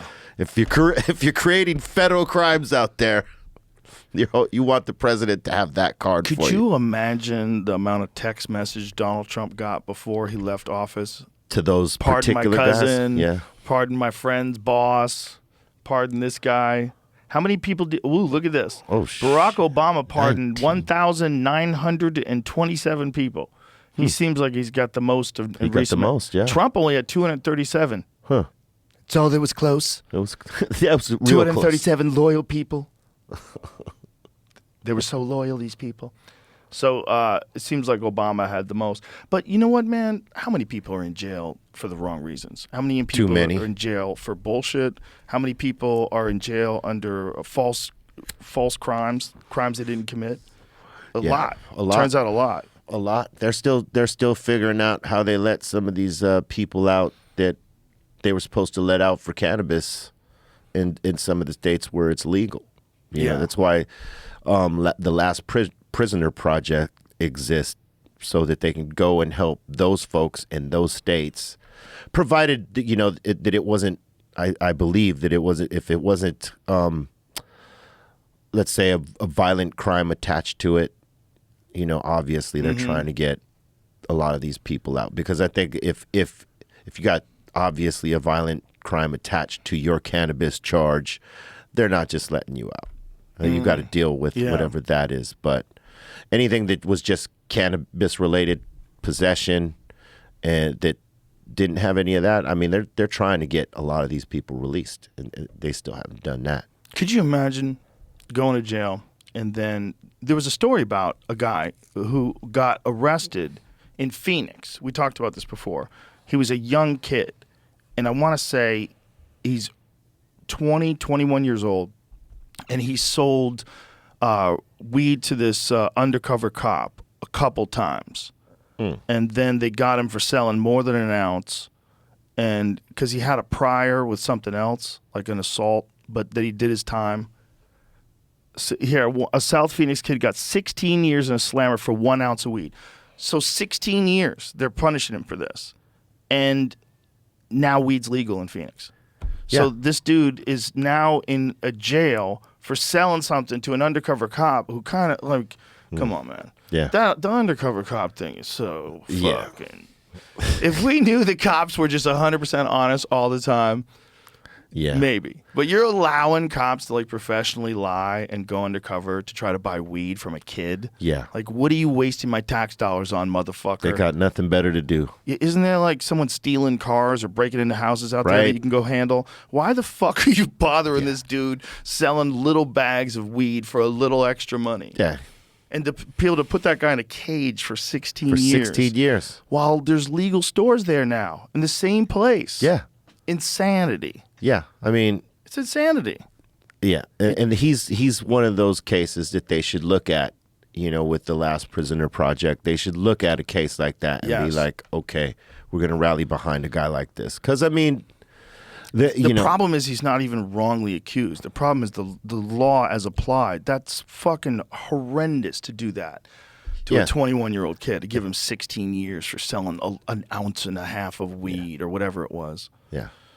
Jesus Christ. Yeah, it's crazy, man. That's why people gotta make the change. They can't depend on politicians for this. You know what I mean? Like, get the group of people that will go out there and do the work and put this on the state legislation and legalize it or decriminalize it in your state, so that shit like that does not happen. Yeah.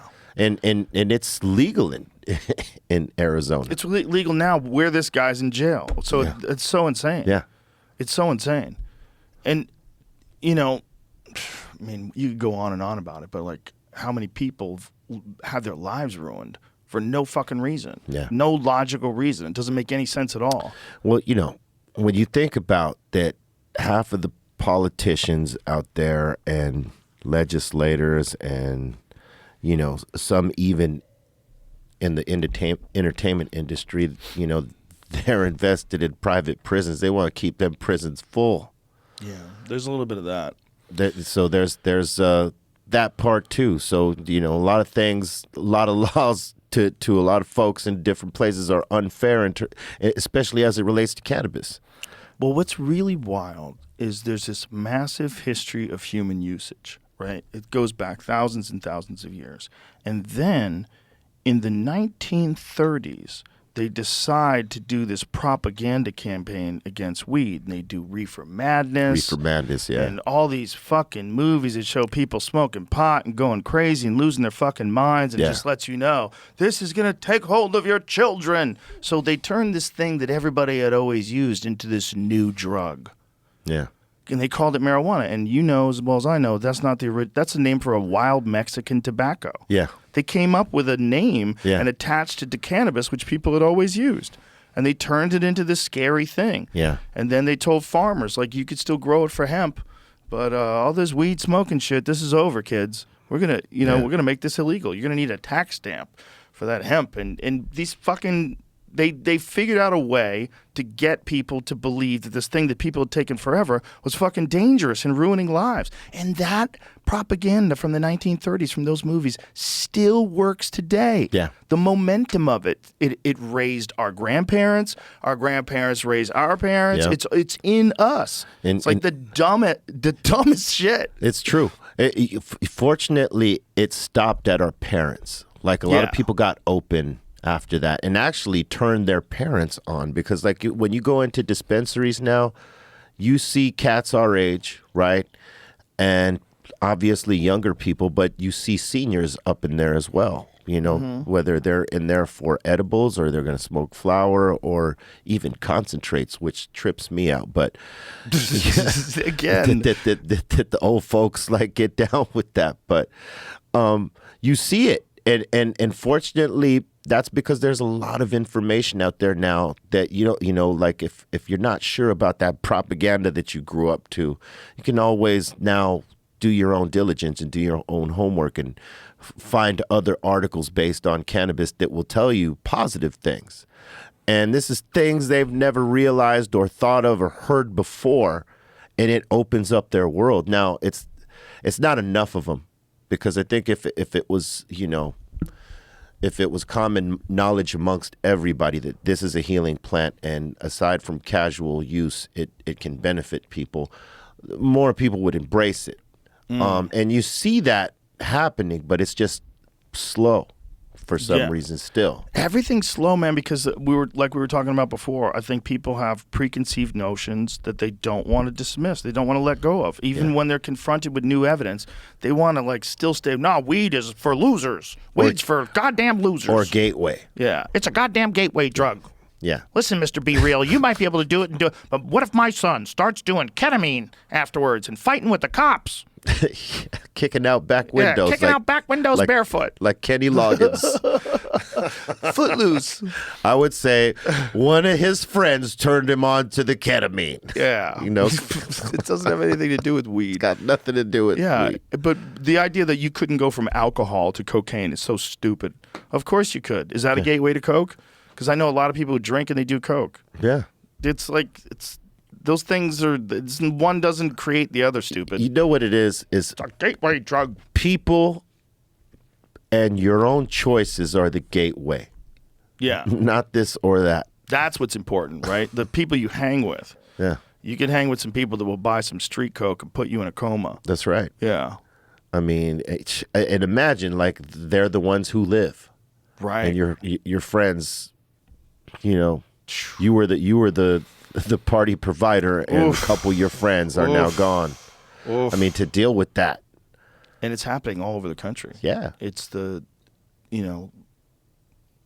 what is it, 100,000 people now a year? Somewhere in the neighborhood of 100,000 people die. I mean, you think from about fentanyl, how many opiates, how many folks that are just the average Joes that that are on the everyday, and then you think about the celebrities that have been taken by the shit.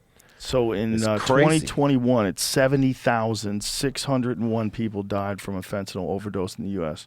Holy shit. That figure is up 25% from 2020. Did you see that news story last week where they seized a shipment that had enough fentanyl to kill every American in the United States? That was the story. Yeah, I did see that. That was crazy. Deaths involving synthetic opioids other than methadone, primarily fentanyl, continued to rise with 56,516 overdose deaths reported in 2020.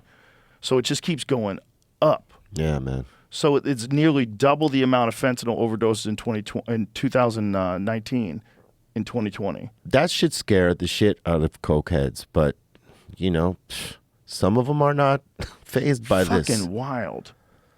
That's wild. So what did it say between 2019 and 2021? It doubled the amount of deaths. Is that what it said? No, up 25%. Up 25. But what was the one that it said afterwards? It said double the time before that. What was the last quote? I don't see a double anywhere. I don't know. Can you put it back up? Yes, it's nearly up there. Up and is nearly double the amount Yeah, of fentanyl that's what I'm- overdose from okay, so That's what I'm saying. So that figure is up from 25% of 2020 and nearly 2019. double the amount of fentanyl overdose deaths in 2019.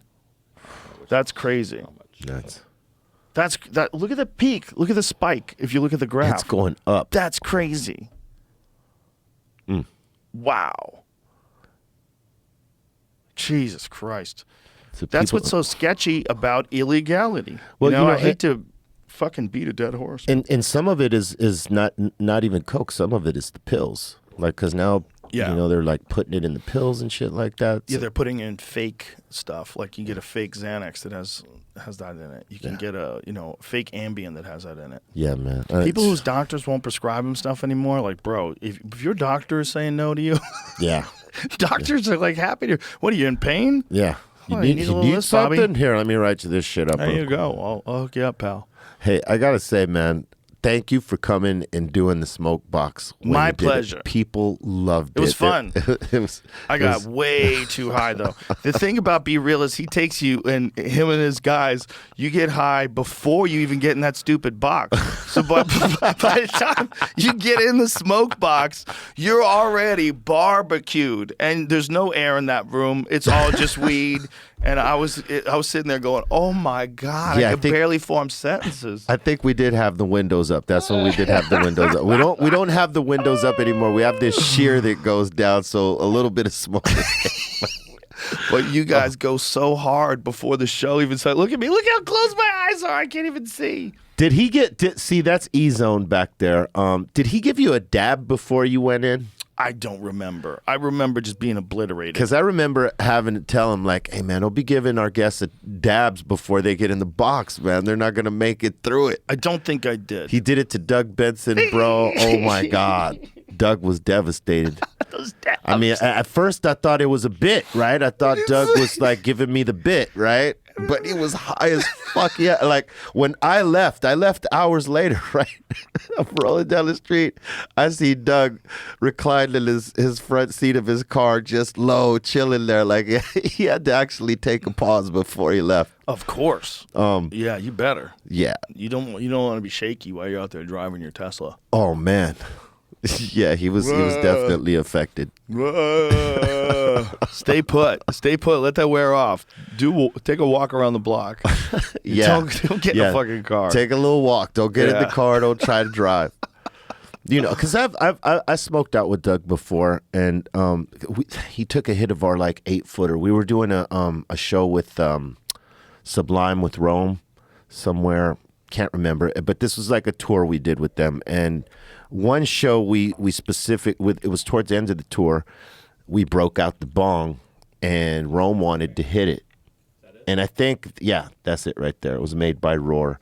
Whoa, look at that thing. And Rome wanted to hit it because he had seen me hit it with Doug. And, we took a hit of that bong, and Rome had to, he had to leave the party for a while and collect himself. That looks ridiculous. That's just too much. That bong right there is too much. That's too much. I'll be honest with you. When Bobo started, hitting it, I stopped hitting it. I was like, I used that as no, well, Bobo wants to hit it. Let him do it. Look at the size of that thing. Well, yeah, it's a thick tube all the way down. Like, Is that glass? yeah, So that's a delicate piece of instrument right there. yeah. It's almost been crushed a couple times. It's that one's like a 6'4". A 6'4" piece of glass. That's really delicate, isn't it? That one right there, you could break down. You see in the There's segments to it. yeah, there's segments to it. Roar made it so we could break it down. But this one over here, What do you put it in like a fucking? yeah, we had a road case for it. Oh wow. So we would just shuffle it off. Case. But the other one that's where I'm lighting it for Eric Bobo, it's I think it's further down, just a little bit further down. Where was it? Where he's standing on a box. It's an 8-foot piece. That's one long ass piece. There's no, we didn't have a case for that one. That one, And we still have both of them. Neither of them is broken, fortunately. Man. Fantastic job. When they ask for our Hall of Fame piece, we'll be like, here, put this in there. It made it. Yeah, hey, man, those two bongs toured as long as any one person toured with us, man, and they lived. That's incredible. That shows the deep respect you guys have for the bong. This one here. That one's ridiculous. Yeah, that's an 8-footer made by Zong. How many pieces is that? That's just one piece. That's insane. How do you carry that around?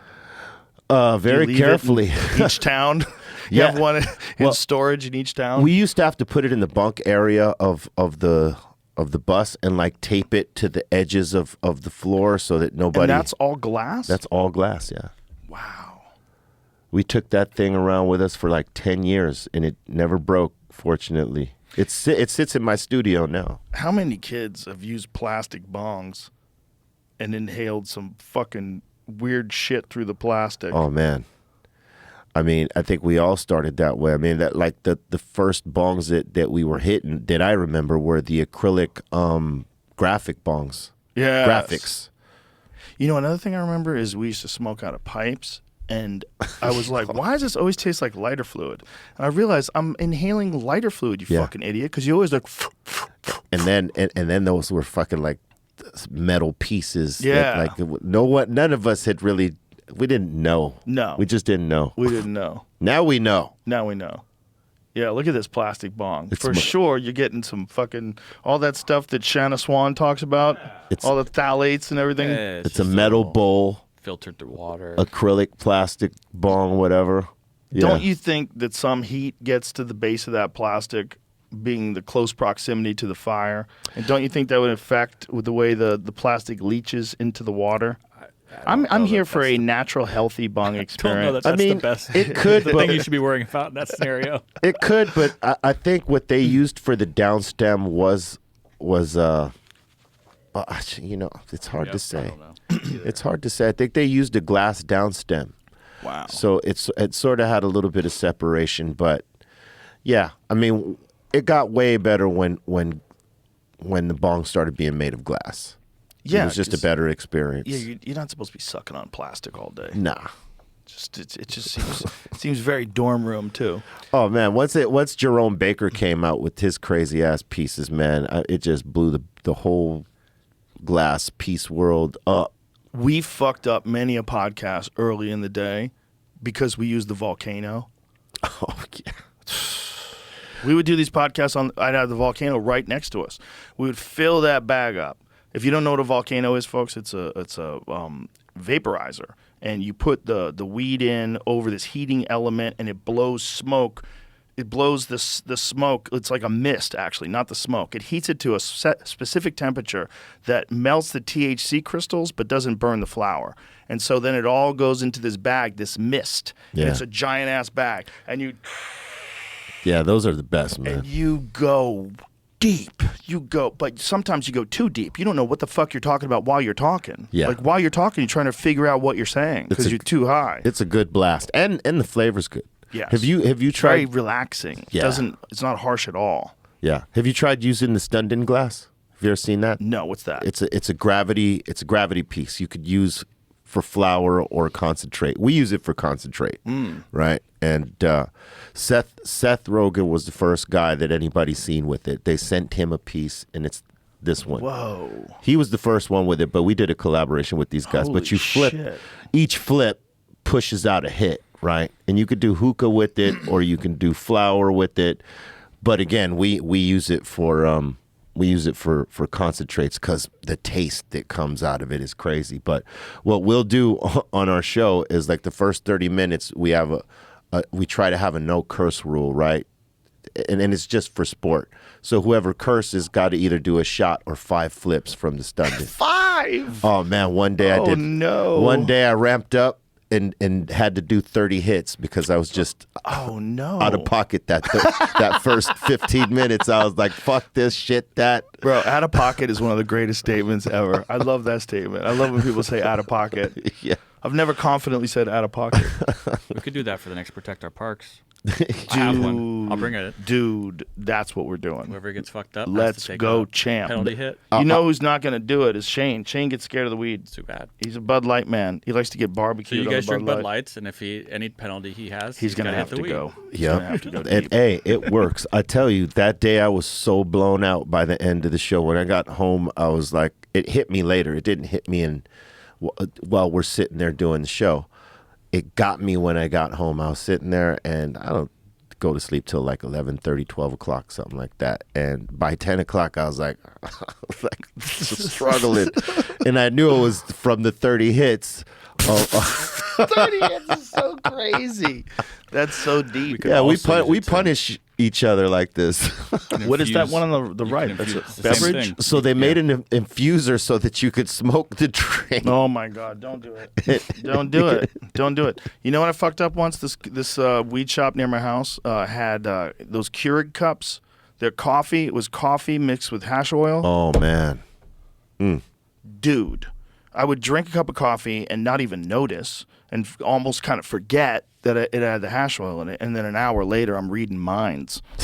An hour later, I'm like seeing intentions in people. I'm feeling tenseness and relaxation, and I'm like, whoa, this is so strong. Edibles are so fucking strong. Yeah, they are, man.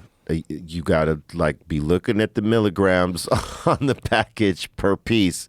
Yeah. Like for us, we've been doing like RSO and full spectrum hemp oil. Like for me, I use it for sleep, right? Because I never, for me, I've been an insomniac forever. So like it's hard for me to get full REM sleep, right? Do you take something to go to sleep every night? I never did, but my boy put me onto the full spectrum oil in it because I always thought, oh, well, I smoke weed. What do I need that for? But it's different. It's different. Man, so he told me that because most of the time they come in the syringes. I'm sure you've seen them. There's the amber color ones, which are it's full spectrum hemp oil, full spectrum oil, but it's pressed. Right. Right. That's how it's extracted, and that's why it looks amber. The one that's darker is through alcohol. Right. And so that one, when you see the syringe, it looks dark, it looks ugly, but it's effective. Right. So they tell you, like if you're using it for medical purposes, eventually you want to get to the full syringe. Right. This is like Yes. weed steroids. Right. If like when you're using it, like so cancer patients, when they're starting to use this, they tell them to use like, they go with micro dosage. Right. So like a rice kernel.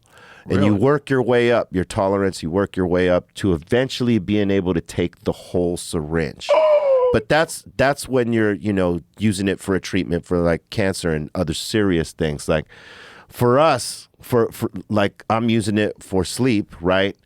I was doing the kernel and I said, okay, I could feel it, but I don't really feel it. So I went up in dosage, right? And I started going up a little bit. And one day, I really did it to myself, right? Like I keep them in the fridge to keep them, fresh and stuff like that. But they're a little bit hard to get through the syringe because it's oil. So it like, it's a little, you got to warm it up for it to like go through the syringe quicker. Because I put them in gel caps. But this was before I started putting them in gel caps, right? So I'm like about to hit myself with the dose, right? And I'm pushing a little bit harder than I should. Boom! The whole damn thing goes in, and I was on for the ride.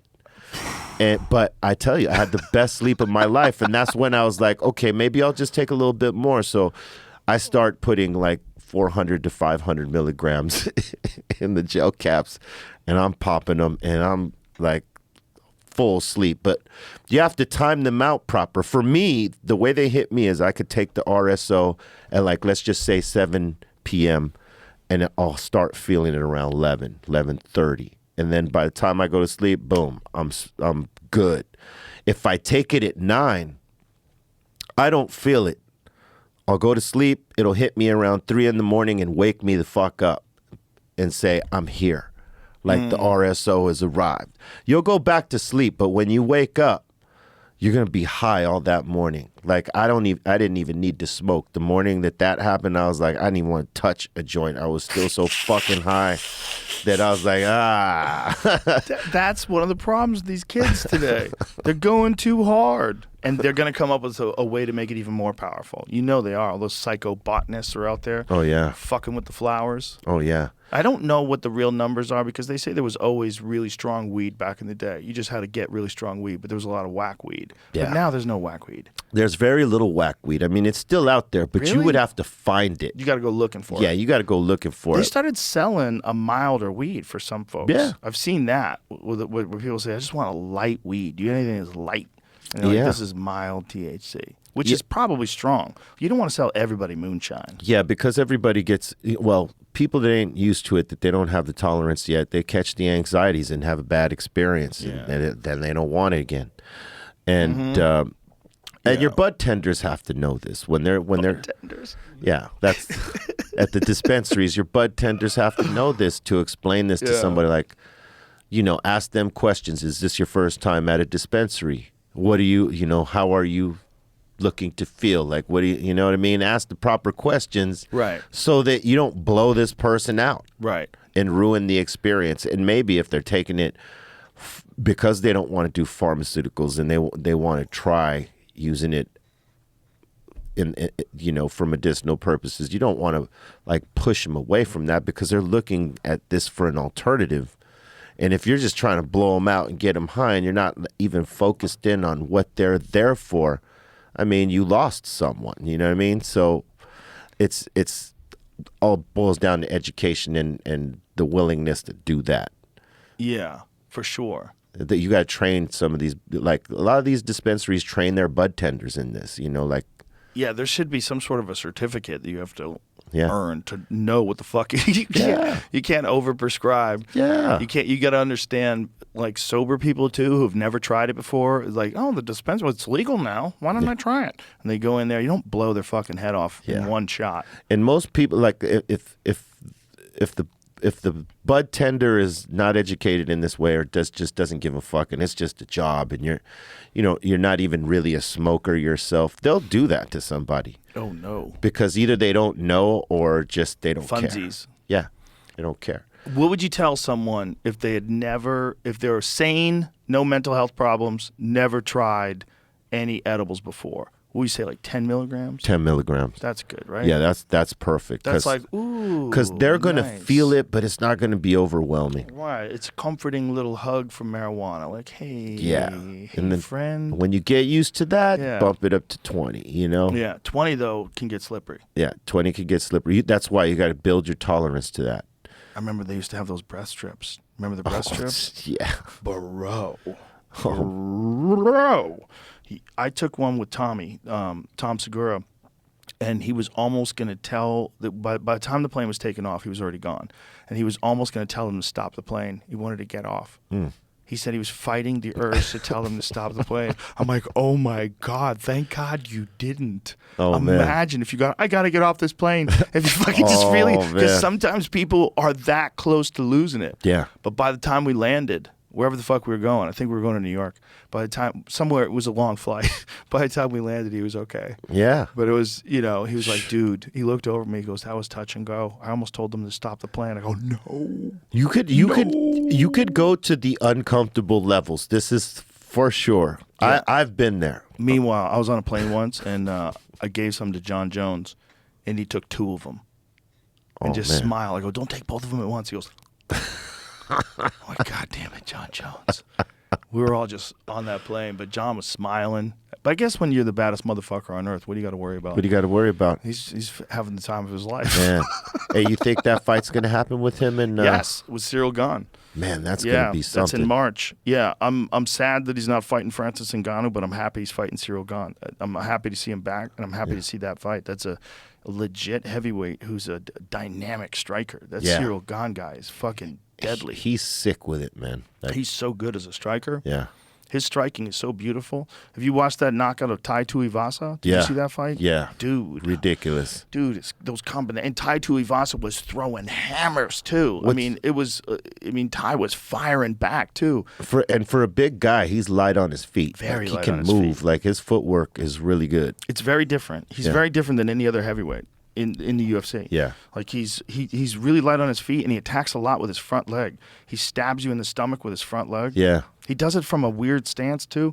He stands sideways, and then when he throws his front kick, it's almost like a twisting kick. Right. Like he twists out and stabs you in the stomach. So he's totally sideways, but he can still front kick you. Yeah, it's almost like a karate type of technique or something, right? Well, in Taekwondo, they had a twisting kick. Yeah. That you would do it like that. It was not very many people got real Yeah, good at it. it's It an wasn't a outward. staple. Yeah, it's an outward. Yeah. Yeah, but with, it's a weird twist. But I know You can land it. Guys have landed it and knocked people out with it. It's awkward. Yeah. It's a weird. Because you're throwing a kick instead of throwing it up and straight. You're throwing it at a right angle if it's Yeah. your right leg.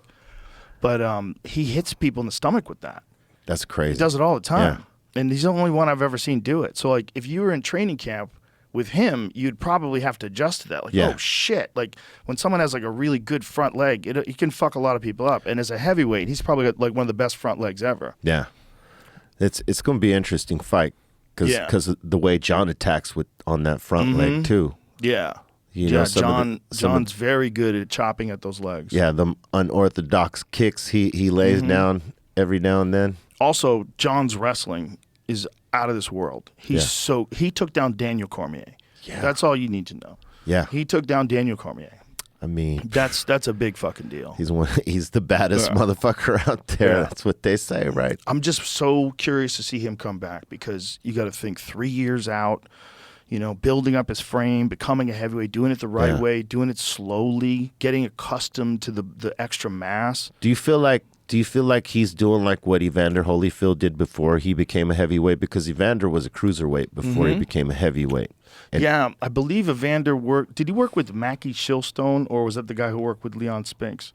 There's a famous fitness trainer who worked with him, who bulked him out. bulked Evander up, and they did it hardcore. And a lot of people were criticizing it because in the old school boxing mentality, you weren't supposed to lift weights. Yeah. because lifting weights would slow you down. Yeah.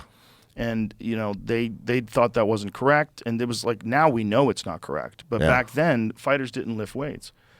He Lee went Haney from trained him too. That's Oh crazy. shit! But I don't 5 think it was weeks. just Lee Haney. There was this guy that he worked with that was famous. Fred Hatfield overhauled. Yeah.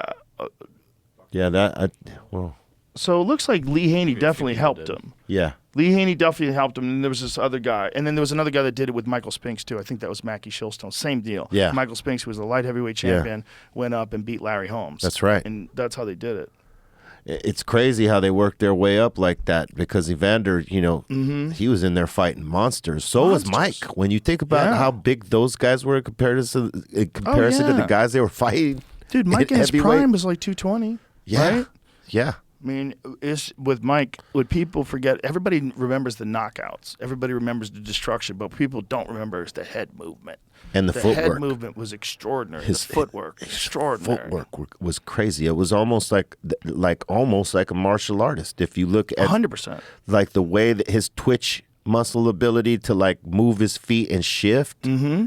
I mean, Almost like a guy who kicks. Yeah. Yeah. Imagine if he had gotten in Oh, my God. to MMA. He would destroy everybody. Oh my God. He would have destroyed everybody. There's certain guys that are just in their prime. That if he had gone to an MMA school with Customato, like Yeah. the same dude, but an MMA school, Yeah. like right now, oh my God, Yeah. oh my God, Greatest good luck. ever did. Good right? luck Yeah. stopping the Good luck. power double from Mike Tyson. Good luck stopping that fucking guillotine. Good luck stopping those leg kicks. You know what's crazy is guys like him are just different. Like the way Shaq is different. Like a lot of them NBA centers, they can't move around like that dude. Like Right, he for was- being so big. Yeah, for being Yeah. so big. I mean, he was into martial arts. He was into break dancing, and you got to be agile for that. And Oh, yeah. and athletic, and guys like that with that kind of ability, man, it's different. It's Dude, a lot of breakdancers are crazy strong. Yeah. We had a big influx of breakdancers into jiu-jitsu a while back with the Martinez brothers. Yeah.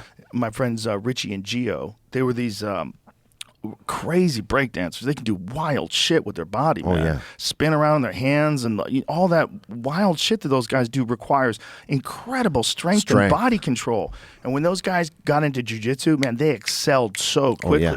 Because even though they look like regular people, like They got strength, yeah. they've got crazy farmer strength. Oh, yeah. It's that far. It's like real similar. Yeah, there's this guy from France. His name is B-Boy Jr., right? And this dude, like, amazes people with the type of strength he's got. Like, he's got this move where he could lift his back legs and they're moving, and he's on his fingertips. You know how, like, people do those 3-finger push-ups? Yeah. He's lifting his whole damn body up off the ground, and he's, like, it's amazing. People are like, is this dude alien or what? Because What is his name? B-Boy Jr. Here he goes. Jamie's got it. Look at this guy. Oh my God. How? Look at that. So what we're looking at is a guy who goes from lying on his stomach to pulling his body weight off the fingertips and going into a standing handstand. Watch that again. How? You know how much strength is involved in doing that? And then throws his legs all the way backwards until they almost touch the ground, then spins around. There's this one clip where he looks like Patrick Beverly. But he does the wildest move. Dude, if this guy got into jiu-jitsu, he would dominate people. Guaranteed. He would dominate. He would get good at it so quick. Yeah, look at this guy. Look.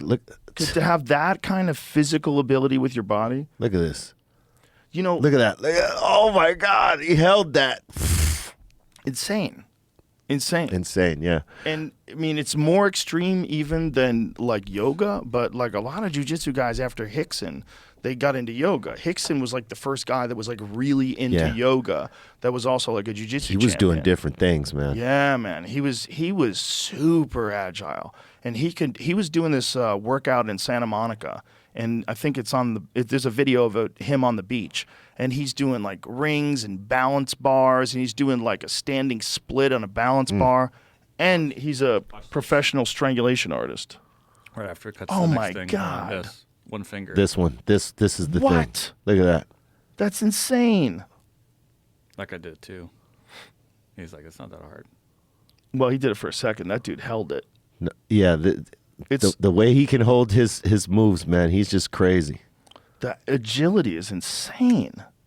But that's a thing that people don't appreciate enough about breaking. They think about breakdancing as like silly kids out there with their music, spinning around on their butts. No. You got to watch. serious. Go to Stance Elements Instagram page, and you'll crazy. see like the greatest ones that are doing it today. I think it's amazing that they're finally making that an Olympic sport. They should. Yeah. I mean, Yeah. they should. These guys are incredible. Yeah. Look, Oh, this is the one I'm talking about. This is the one I'm talking about. Incredible. Right here. Look at this. What we're looking at is a guy like standing on his hands with his feet like parallel to the floor behind him. Look, the fact that he can do that, this is insane. It is crazy.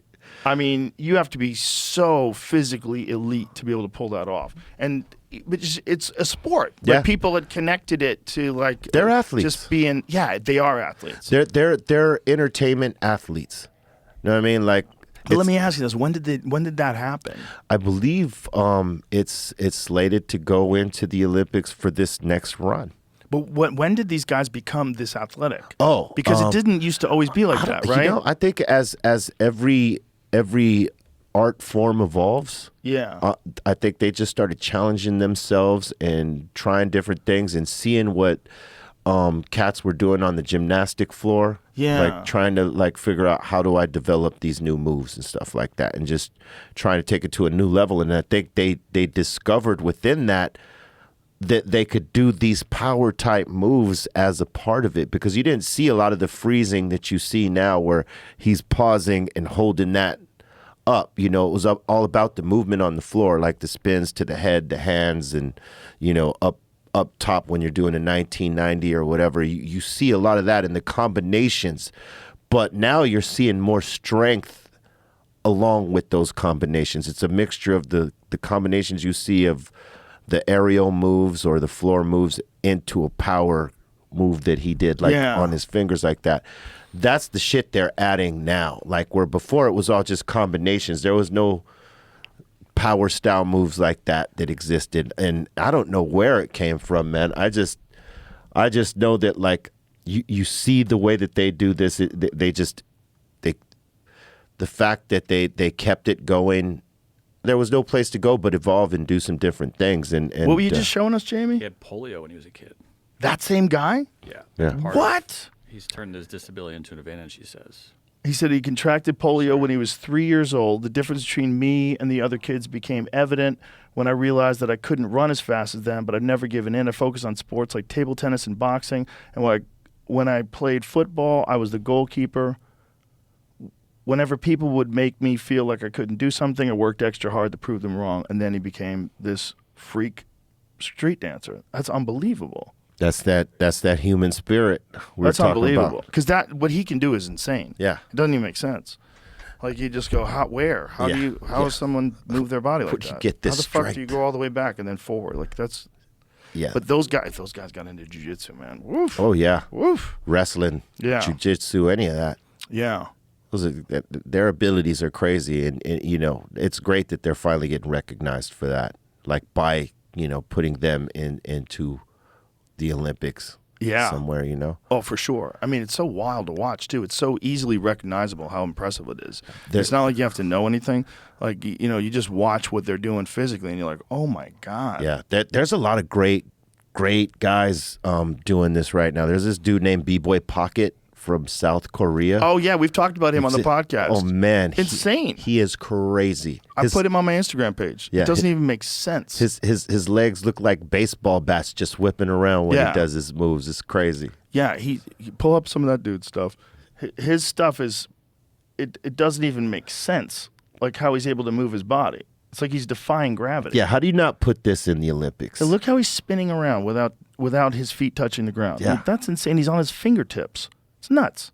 Like the kind of strength involved in something like that is, you can't even. He just spun around on his head 30 times. He's gonna wear a bald spot on his head for sure, Yeah, right? 100%. some. He's fucked. Yeah, dude, you're gonna wear your head out. Hey, this guy, Look at it. he's Look at him got move. he's got so much ferocity in his moves, man. Like when you see other people do these combos, they're not as fast No. as his. It's crazy. The way he does it almost seems impossible. It's like if I saw this, and I would assume this is animated. I'm like, this is AI. This is like an AI person. People can't move like that. It's like when you see a 3D, a CGI kung fu movie, and someone's flying through the air. Yeah. That's what that looks like. You think like, it's like if outside the realm of the possible for humans. Yeah, it looks like it's effects. Yeah. That's how good that guy is. It's crazy. It's crazy because that art form really did sort of emerge from, like, when was the first breakdancers? When was it, in the late 80s? I think it was 70. First breakdancers? The first breakdancers were 77, maybe 78. Really? Between 78 and 79, maybe. I don't know. I know it's late 70s. Okay, so into the 80s. It's if you look at this movie called Wild Style, it documents that, and there's another one I think called Style Wars that documents that. I don't know when those came out, but I know that it's been around from the late 70s, right at the birth of like when they used to throw the parties at the park in I think it's the Bronx and in the other boroughs like Queens. There was cats getting down back then. It just wasn't documented. interesting. And so, what kind of music were they dancing to back then? I think it was breaks. Like when they explain it in some of the hip hop documentaries, is that guys like Kool Herc and Grandmaster Flash and the other DJs that were like the kings of the boroughs and the DJs, they were taking like R&B records that had breaks that were like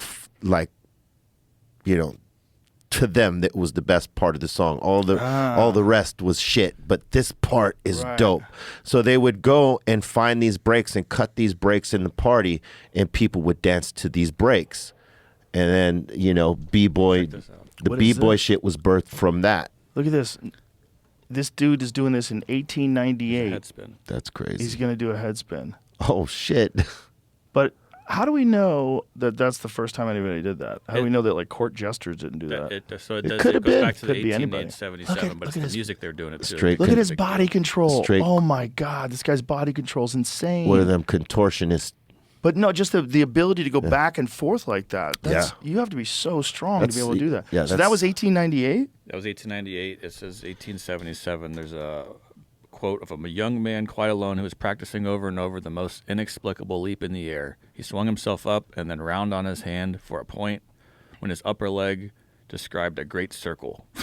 Wow. I guess that's So the that was same breaking thing, but- too. Well, it makes sense that people have tried to move that way, but moving that way to music in an organized setting like these breakdancing events, that's what's really cool about it. That's the emerging thing, and that's what's interesting to me. I like watching people get better at stuff. I like watching the early ones. Like even that guy, as impressive as he was, if he saw B-Boy Pocket Kim, he'd be like, "What the fuck are you doing? Oh, yeah. Like how are you moving like that?" Yeah. Even the guy from 1898 could do wild shit that I can't do. Yeah. He would be blown away, and it's probably gonna be. I mean, where can they go?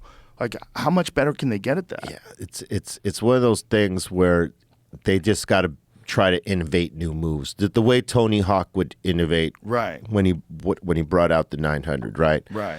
And guys like that, they're constantly pushing to create a different combination, different move that no one's seen, or a freeze, or a strength move like that guy with the two fingers and he's like stuck like that. And I mean, to top that, some guy could probably hold it for half a second, but holding it as long as he did, you got to come up with something to top that, because like, how do you top that? How do you top that? Yeah. You got to be as strong, if not stronger, and come up with something completely different, which they managed to do. Yeah, if you just like let them be creative, they'll come up with new stuff. Yeah. Just over time, one guy figures out a move, another guy figures out a better way to do that move, and then they're all innovating and feed off each other.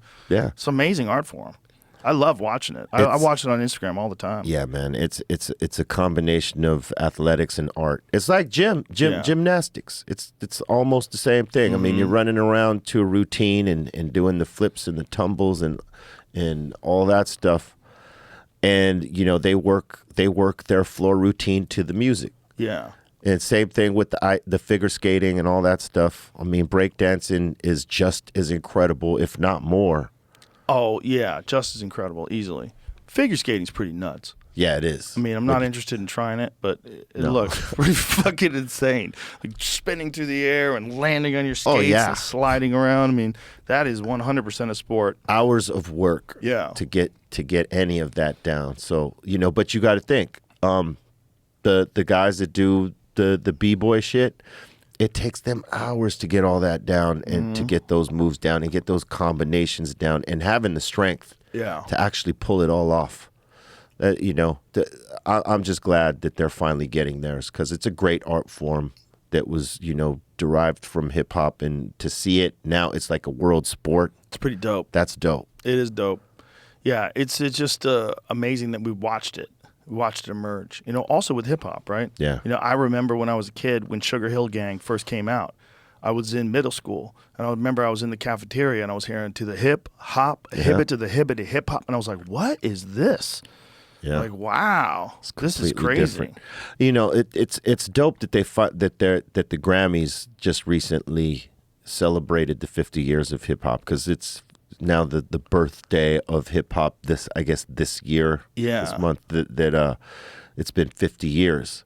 And yeah, they left a lot of groups out, but I thought the representation was pretty cool, like that they started with the actual pioneers of this, and seeing Run DMC and Grandmaster Flash and the Furious Five and Rakim and all those guys do their thing and be celebrated. That was kind of cool.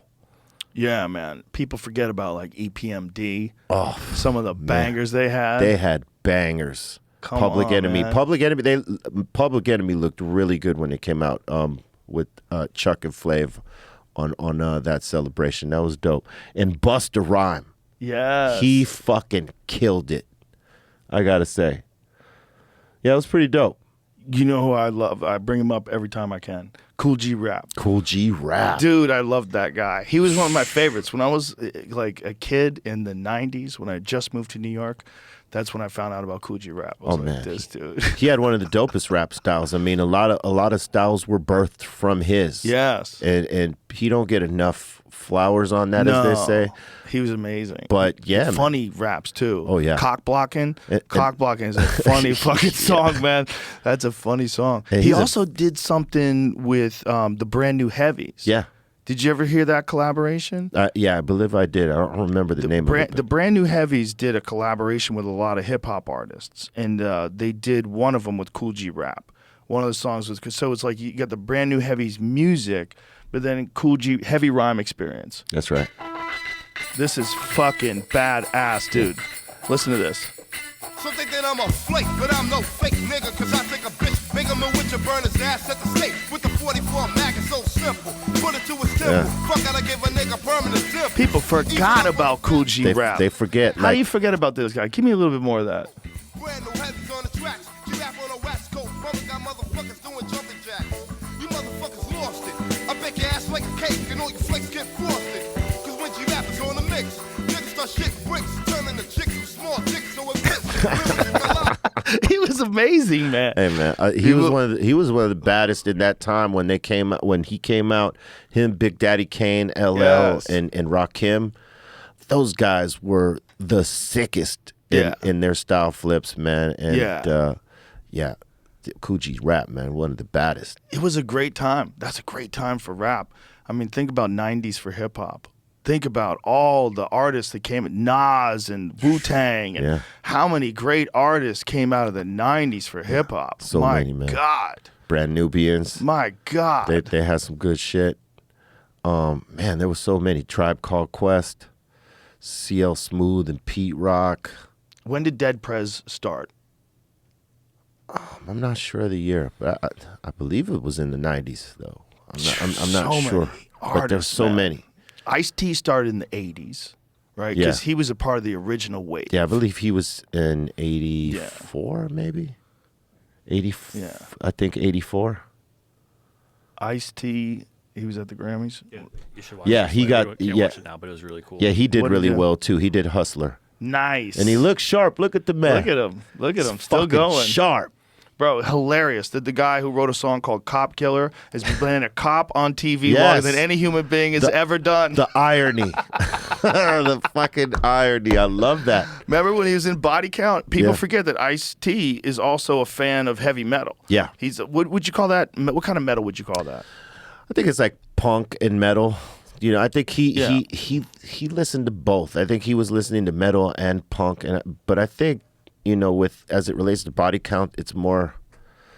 I don't know. It depends who you ask, because some people would say it's punk, and some people think it's more metal. So he has that, but then he also has like 6 in the morning. Yeah. 6 in the morning was That like was a classic. classic. That's still a banger right That's now. a banger. You hear 6 in the morning, like that just brings back memories. It was crazy. The song that influenced that was from a rapper named Schoolie D, based out of Philly, and he had a thing called PSK, and so that 6 in the morning was a play from PSK, which was actually the first gangster song in hip hop.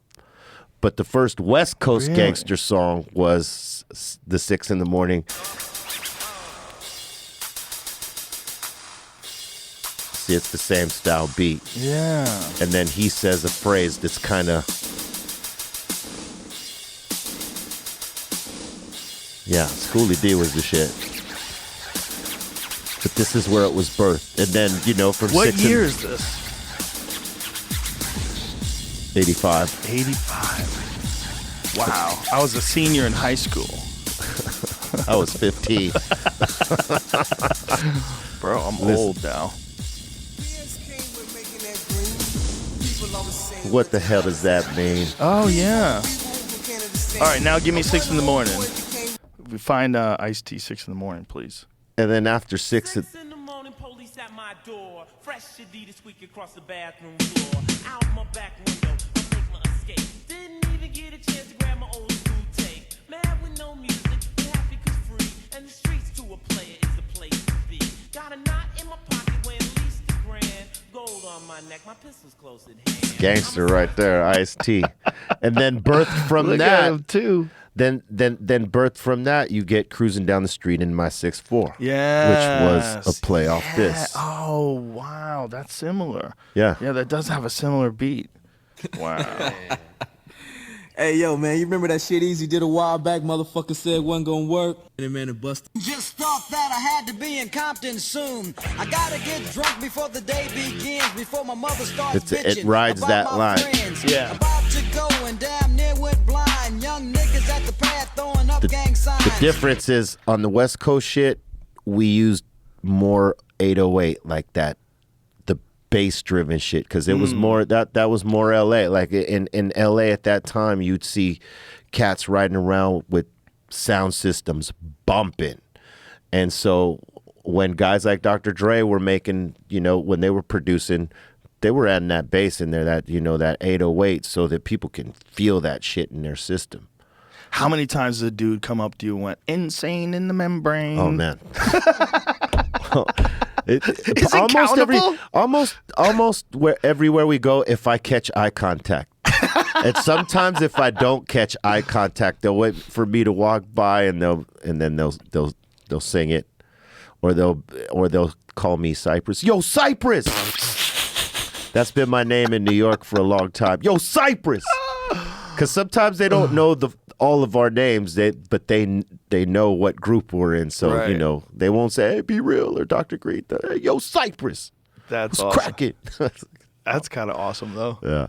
I got a lot of names. Man, I remember when you guys first came out, I was like, this is a totally new kind of sound.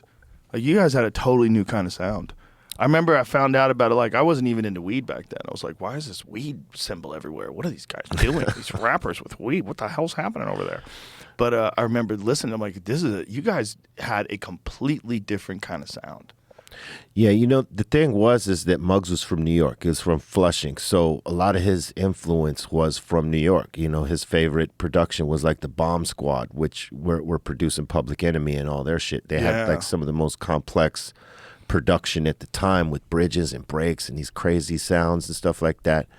So, that's what Muggs got down with. Now, when he moved out here and we start hanging out, he's introducing us to New York music, hip hop music that we heard. We heard some of it via the radio on KDAY, an AM station that was playing a lot of hip hop in the mix, and some of it mixed with R&B and soul throughout the day. So this is where we got our first introduction to hip hop. But Muggs, being from New York, whenever he'd go back, he'd come back with new records and he'd introduce us to stuff like that. And so when it came time to working on an album, he had all that influence, and being from New York and absorbing all that culture, it sounded sort of like New York style production mixed with a little bit of LA influence, especially with what Sen and I were kicking in terms of vocals, because we were using a combination of LA and New York slang, merged as one. So that's why a lot of people were confused, like,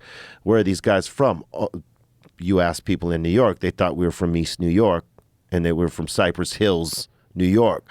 And people that were from LA, they were like, well, wait a minute, they kind of sound West Coast-ish. I think they're from out here. But they didn't really know until we came out and said, yeah, we're from LA.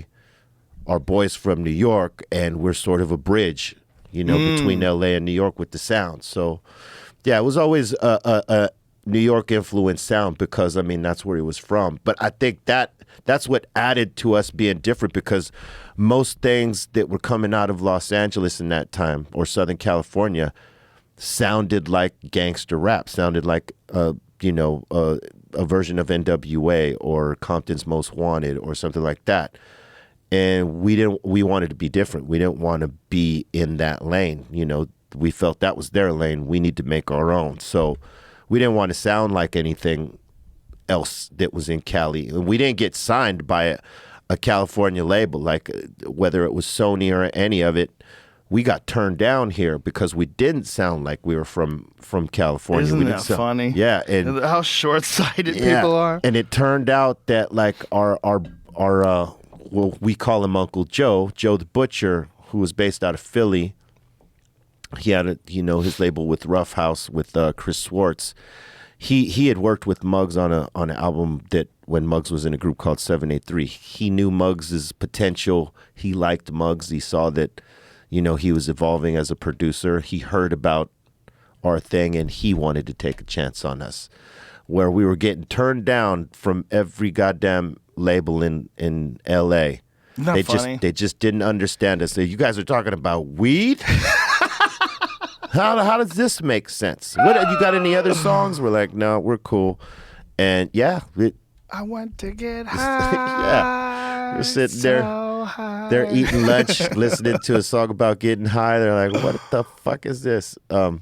Or no, we didn't even have that song yet. We were talking about it was the Get High song on there was Light Another and something else, but Light Another was a main one. And we're talking about it. That's one of the demos that played, and that you could see the execs just scratching their head, like, what do we do with this? I mean, isn't it funny that everybody wants everything to be cookie cutter? Yeah. Like the idea that rap didn't even exist a few decades prior, right? It wasn't even a common thing. And now all of a sudden it's huge and they can't see that maybe there's another branch of this that could, it's funny that they wouldn't recognize how good it is. That's what's weird. What it is they don't want to take a chance on trying to develop it because if it fails, it's on their back. Yeah. You know what I mean? So they want something that's easy that, this sounds like this. We can market it in this lane. This is already a successful template. Let's use this. Oh, they're not using that shit. We can't do nothing with it. So, it's the development. And fortunately, when we got signed to Rough House Columbia, we had the power of Columbia backing us up because they sort of believed in what we were doing. Well, they not sort of believed, they believed in what we were doing and got behind it and allowed us to be as creative as we wanted to be and pushed us. And along with having Joe and Chris on our side, creatively like pushing our line and saying, hey, what these guys are doing great, we don't want to intervene and change anything they're doing. Just let them fucking go. I mean, that was everything because, most of the time they want an easy layup. So if, let's just say, there's a group over here that's doing well, hey, why don't we make a record like this over here? Right. It's like, well, why don't you go sign that shit over there? This is not who we are. So, they want you to make it easy, but realistically, it's nothing good is ever easy. You got to work toward it and develop it. And fortunately, we got on the team that believed in that. And man, it was the biggest fuck you to all those that turned us down and didn't get what we were doing. They got it now. Y'all got it now, right? You got it now. I can't understand how they didn't get it in the beginning. But Yeah. but I do, because it's like that in comedy too. Like especially during the 90s, they were trying to fit everybody into the sitcom dad role or the sitcom boyfriend role. You wanted to be on Friends or you wanted to be on something like that. That's all you wanted to do. So that's when everybody was trying to form their comedy for that. One series hits and then the other networks see it and try to develop something similar to it. Yep. That's why there was so many like the ERs and the St. Elsewheres and all the hospital driven TV shows. Dude, people love a good hospital drama. Yeah. Was the George Clooney one? Get the ER. That was ER. Yeah. Right? They cannot lose. Can't lose. The drama. She's gonna make it. She's gonna make it. Oh! And then you feel good. You go to sleep. It's something that has worked for Hollywood for so long that they dare not change it. I know, right? What works better? Cop shows were pretty good. People love a good solve a crime show. There's so many of those. There's a lot of those. There's no lack of those. No lack of Law and Orders. Yeah. It's fucking Law and Order Petty Gambling Edition. They have so many editions of Law and Order. Special Victims Unit, and how many more do they have? I don't know. I think how many Law and Orders they have? I'm thinking of CSIs. They got CSIs in a bunch of different cities. Right? Yeah, I think there's like 6 or 7 franchises of those. And the Law and Order close to the same. Bro, they can show hardcore shit on TV now. I watched one of those CSI shows, and they were dealing with this autopsy, and I was like, Jesus Christ, this is regular TV? It's wild, like what people's access to things like HBO and Netflix, what it's done to regular TV. Oh, yeah. Like they'll show like gore and violence now. Yeah. I couldn't believe it. I was looking at this. I was like, when I was a kid, if a guy got shot on TV, they didn't even have blood. It was more like, suggestive. "Ah." It was more suggestive. Yeah. It was like $6 million man violence. Yeah. You know, like he'd get shot, bang, bang, oh, and the guy would just fall over dead, and you didn't need to see the blood. Oh, now. Bro, on that graphic. CSI show, they're showing holes in people and like, whoa. Oh yeah, whoa. they'll show someone's head getting blown out real quick. It's crazy. I guess they have to keep up. You know? Yeah, man. I mean, yeah, you got to. If you're gonna watch hyper-violent movies, the hyper-violent movies that you can get in the movies are on television. They're so crazy. Yeah. Like you have to keep up with that. If you're gonna keep up with John Wick. Yeah, how do you keep up with John Wick? Keep His up with body John Wick count. on a TV show. This fucking guy's body count is crazy. The movie makes the least amount of sense. He's the nice guy, serial killer assassin who Yeah. can't be stopped. Yeah. And everybody roots for him. And he just wants to live in peace. And he's so handsome. He's so handsome. You just want him to win. You want him to find love. Yeah. He can't. They took it away from him. They won't give it to him. Total number of John Wick kills in all 3 movies. John Wick has now killed a total of 299 people on screen. That's more than the combined total of Jason Voorhees in all the Friday the 13th movies. He is the real serial killer.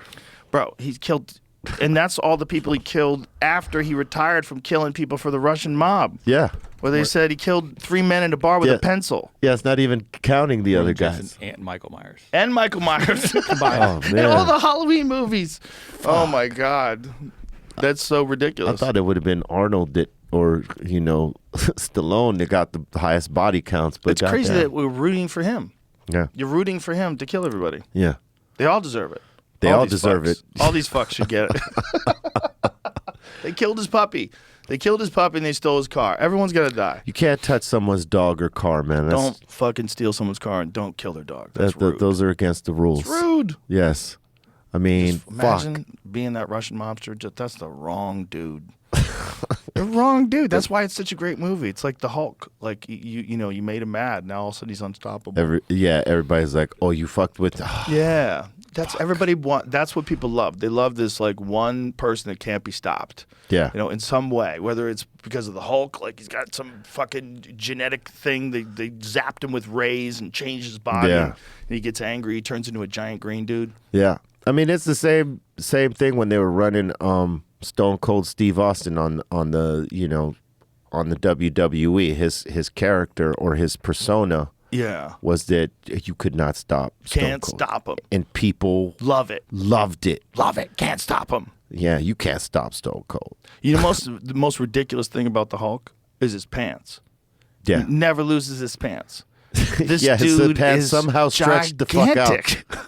His pants somehow. He's so much bigger than Bruce Banner.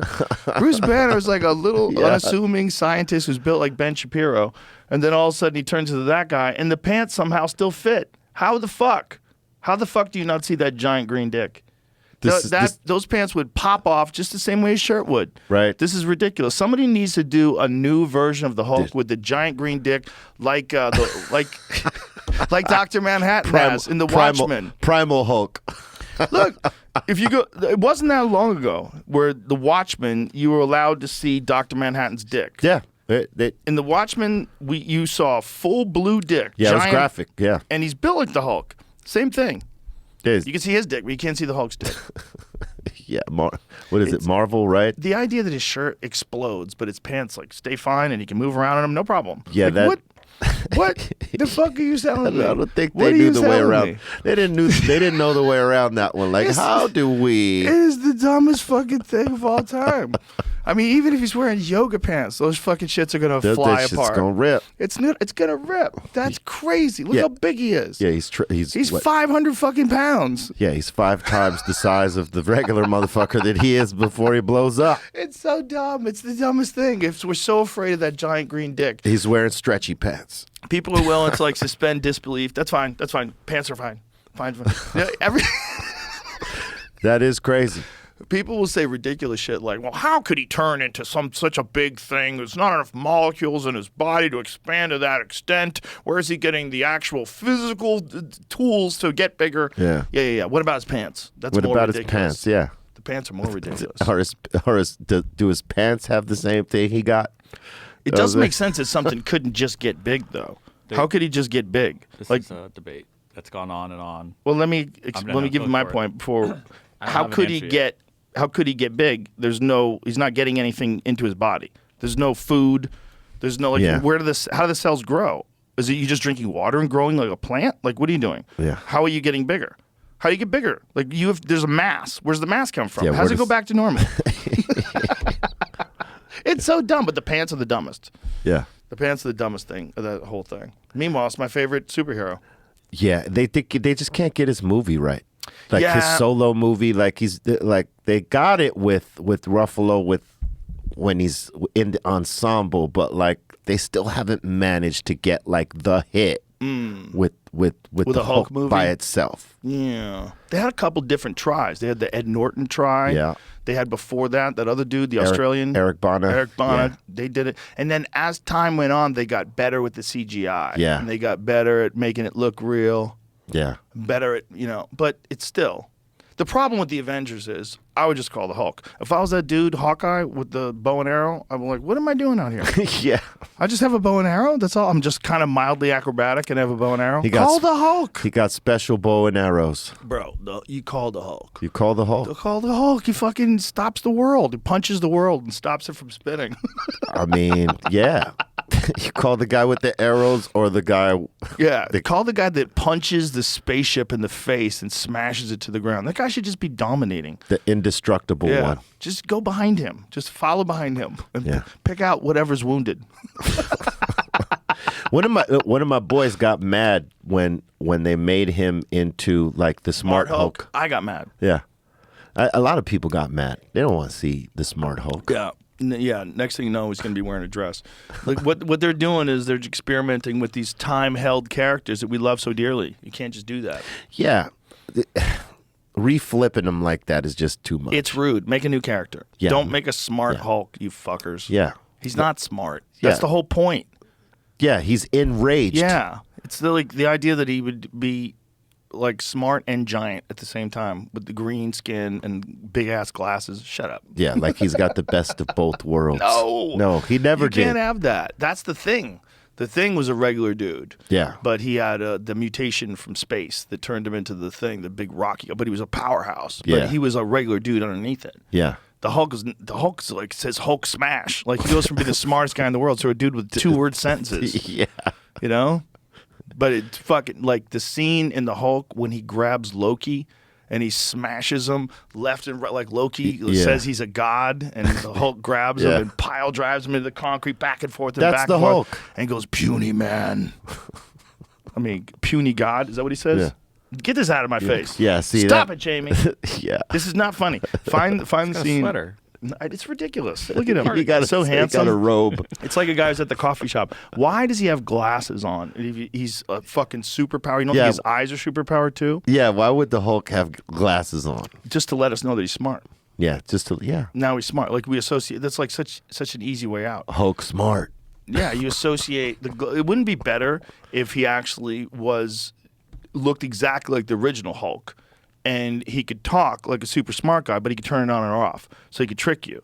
Yeah. So for everybody else, like Hulk smash, and then he gets you alone. He's like, "Hey, dude, actually, I'm Bruce Banner now. It's crazy. Hey, I figured dude. out a way to be both at the same time. But if I don't want to talk to anybody, so I'm gonna Hulk smash.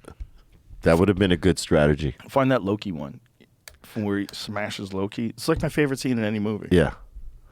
It's like what he could do is like so ridiculous. Yeah. He could fly by jumping. So obviously you didn't watch that She-Hulk bullshit out there. Was it bad? I heard it was horrible. I didn't would see not. it. I didn't see refuse. it. I can't do it. What's wrong with it? I heard Here it it was. is. This is it. They'll play it so you can hear what he says. Creature, and I will not be bullied by that.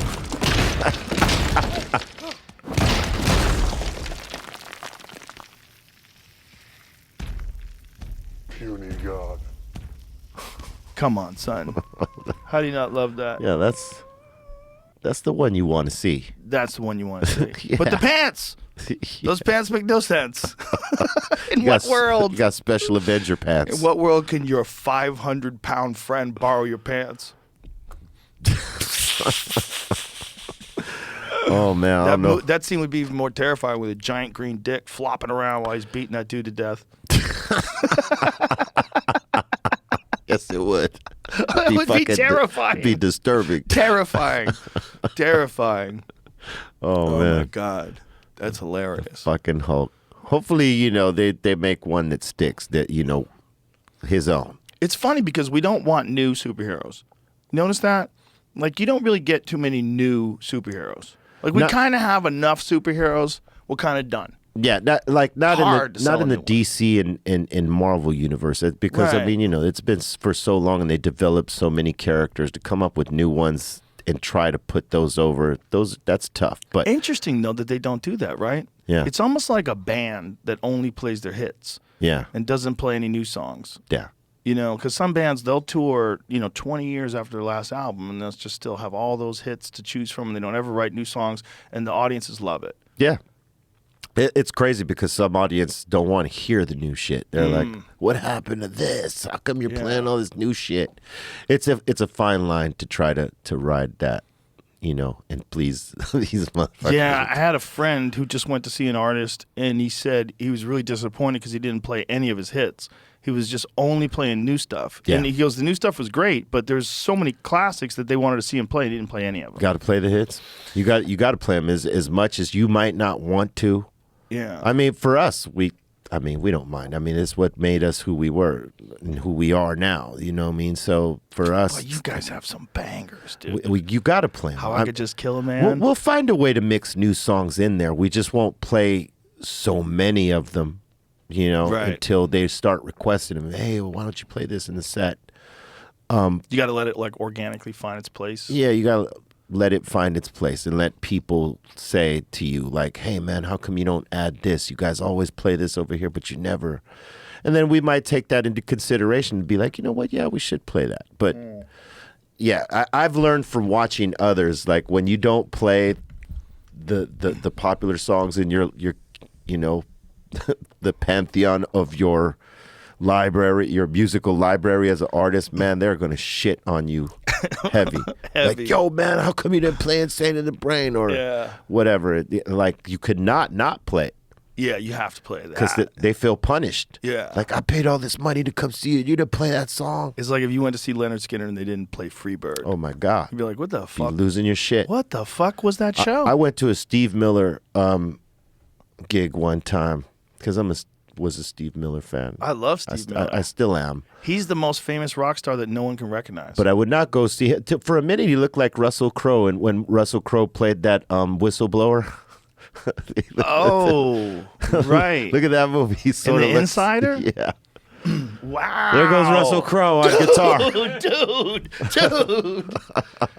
Dude, that's exactly him. That's crazy. Look at that. I would swear that's Russell Crowe playing Steve Miller in a movie. So I was at this Russell Crowe concert listening to Steve Miller. No, but so I was at the Steve Miller concert at the Greek, I believe it was. That's crazy. Look, Crazy. tell me that doesn't look like fucking Exactly. Russell Crowe. So he's playing, and an hour goes by. I haven't heard one fucking hit. And it's like he had played a bunch of new shit and covers. And then, the hour and a half goes by, and finally he plays Fly Like an Eagle, right? And I was like, okay, yeah, now we're starting to get somewhere, right? And he's playing it. And he has this keyboard player that looks like Billy Blanks. You remember Billy Blanks, Tybo Billy Blanks, right? He's playing the keyboard. And then all of a sudden he breaks off the keyboard and he's rapping Fly Like an Eagle. I want to fly like an eagle. I'm like, oh no. Oh, what have you done? What have you done to Superman? I was like, nah, man. What have you done to the Hulk? You put glasses on the Hulk. It's the glasses on the Hulk moment for me, right? If he had brought out EPMD to rap over that, because they used that EPMD. I mean, they used that Steve Miller sample, and they did EPMD did something to that. It would have made sense if they brought EPMD out. That would have been acceptable, but not your Tybo. Not your Tybo keyboard player. That was not it. Did he play Take the Money and Run? he must have played that This in is a story about Billy No, Joe I know. and Bobby Sue. I know all his songs. Two young He probably boys didn't play it till the second hour after I left, because after he played Fly Like an Eagle, he played another fucking cover, and I was like, oh hell no, I'm sorry, no. Steve Miller, I'm out of here, you know, because he waited till the second half to play any of the good shit, Oh, okay. and he held it Do too you think long. they maybe contractually obligated him to play 2 hours? So that's how he likes to do it? You know, most headline gigs are like an hour and a half. You could choose to play the 2 hours, but if you're playing the 2 hours, usually you don't have an opener. So you're starting early, and then you may have an intermission. I've never played that type of gig in spite of our catalog, you know, because it's long. But realistically, man, I mean, you know, you got people waiting on your hits on a 2 hour show. Sprinkle them through the show. Don't like wait till this the last half hour to hit them with all your fly shit. I mean, a lot of us were leaving. We're like, fuck, we waited an hour and a half to hear this one song. Then he went back into a cover. We're like, nah, that ain't it. And we fucking took off, man. I'll enjoy Steve Miller on the radio, and whatever I have in my library of his, I'll listen to it there. I cannot invest a 2 hour, you know, like a 2 hour fucking ordeal of the first hour covers and new songs that I was just not feeling it. I was like, nah, I can't do that. And so learning you went that, there for a certain vibe. yeah, I went there Right. for a certain vibe. His So music vibe. in learning that, like as an artist, seeing how he did that and how you know, like how a lot of us were like, yo, this is fucking ridiculous. I never wanted any of our fans to feel something like that leaving a Cypress Hill show. So like we definitely will play some new shit, but we'll strategically place it to where it's not bothersome to fans. Like, oh man, I wanted to hear the hits. I don't want to hear this Right. shit over here. So like we're hitting them with hits from the start, sprinkle some new shit, some more of the old shit, and here and there, just so that like artistically, yeah, you want them to you want them to have the new material, but like they're there to really realistically hear the shit that they fell in love with you for. You know what I mean? And you cannot take that away from them. I hear you. That's beautiful. That's beautiful that you think that way. And that sometimes it's good to go see someone live because you get a sense of what you like and what you don't like. You can get inspired, or you can get inspired to like not do that. Yeah. Yeah. Speaking of superheroes, right? And the lack of development of new ones, right? Have you watched The Boys? No. I never watched man. it. I heard it's really good though. Oh, it's fucking good, man. Both seasons. I think they're going on 3 or 4 now. That is real fucked up. There's too many shows. It's so fucked up because it's like superheroes that are flawed. Like you see DC superheroes and Marvel superheroes, and they're kind of edgy in moments, but it's unrealistic. Like they show you that there's not a flaw in not one of them. But in this one, oh my God, it is Like The Watchmen. Oh man, it is like, yes, it is aggressive like The Watchmen. It is fucked up in the best way. Really? It'll Really? surprise That you. good? It's pretty good. Okay, I'll get on it. Like when someone told me about it, I was like, another fucking show. Okay. But then I watched like the first episode. From the first episode, it's like ramped the fuck up. Like the first episode, if it doesn't pull you in, nothing's going to pull you in. Have you seen 000 on Amazon? I've heard about it. I got to get on that. Bro. Yeah. That one's under the radar. Tommy Segura told me about that one. He goes, that is a wild, crazy show. It was too heavy for my wife. It was like too many people getting blasted. Yeah. Some of this shit is It's rough before you go to bed. Trying to watch some shit before you go to bed. Oh, man. Watch people getting blasted in Nicaragua. Like, yo. Yeah. There's a lot of violent shit on TV these days, man. Yeah, she got bummed out after a while with the fucking Escobar show. Narcos. Yeah, after a while, I was like, Jesus Christ. Yeah. So many people are getting whacked here. Whacked. Like, if you want to tell a story about the cocaine business, You got to tell it. you got to tell the whole story. Yeah. You got to include all the whackings because there was a lot of them. There was a lot of them. I wonder if they're ever going to do the Griselda Blanco version Oh, yeah. of Narcos. They should. Because, I mean, like that was a big story. I mean, you Oh, my can't God. leave that out. That Billy Corbin documentary, Cocaine Cowboys. Cocaine Cowboys, yeah. One of the all-time great documentaries. Yeah. Did you see the second part? Yes. That shit was crazy too. That was yes. Griselda Blanco was a bad lady. yeah, she was She ran shit with an iron fist. That was the one that Jennifer Lopez played. Sorry. yeah, I hate you know to what discriminate. you know who else did Another it? one? The TV show Sofia Vergara. Oh, it's a new one. Oh, even hotter. They said Jennifer Lopez. You know who That worked. You know who Let's go played with her even too. hotter. You know who played her too. I can't remember for what network they did it, but it was why does her name escape me right now? She did Catherine Zeta. There you Catherine go. Zeta-Jones, that's right. Here's the problem. No disrespect intended to any of these beautiful ladies. But if you were going to have W.C. Fields played by Brad Pitt in his prime, doesn't you'd work. be like, what is going on here? That doesn't work. Why? Yeah. What is going on here? Why are you pretending that W.C. Fields was this beautiful, handsome man? Yeah. W.C. Fields was look at the difference between Jennifer Lopez, who's flawless, Yeah. and Look, Giselle Blanco, who looks like Mark Hunt. look, they Right? like with Look at her jaw. Catherine Zeta-Jones, she tried to put a different look in, but for some reason the acting in that particular one wasn't there, man. Well, I think legitimately they should put prosthetics on her if they Yeah. wanted to be that way. Yeah. You know, like they did with Tom Cruise. Yeah. In, what was the movie? Tropic Thunder. Tropic Thunder. That yeah. was amazing. Amazing when he had the Oh, fat man, hands and he was that dancing. shit was I incredible. mean, they can do that with Tom Cruise. They can do that with her. Yeah. They can turn her to make her look like Giselle Blanco. Yeah. Blanca.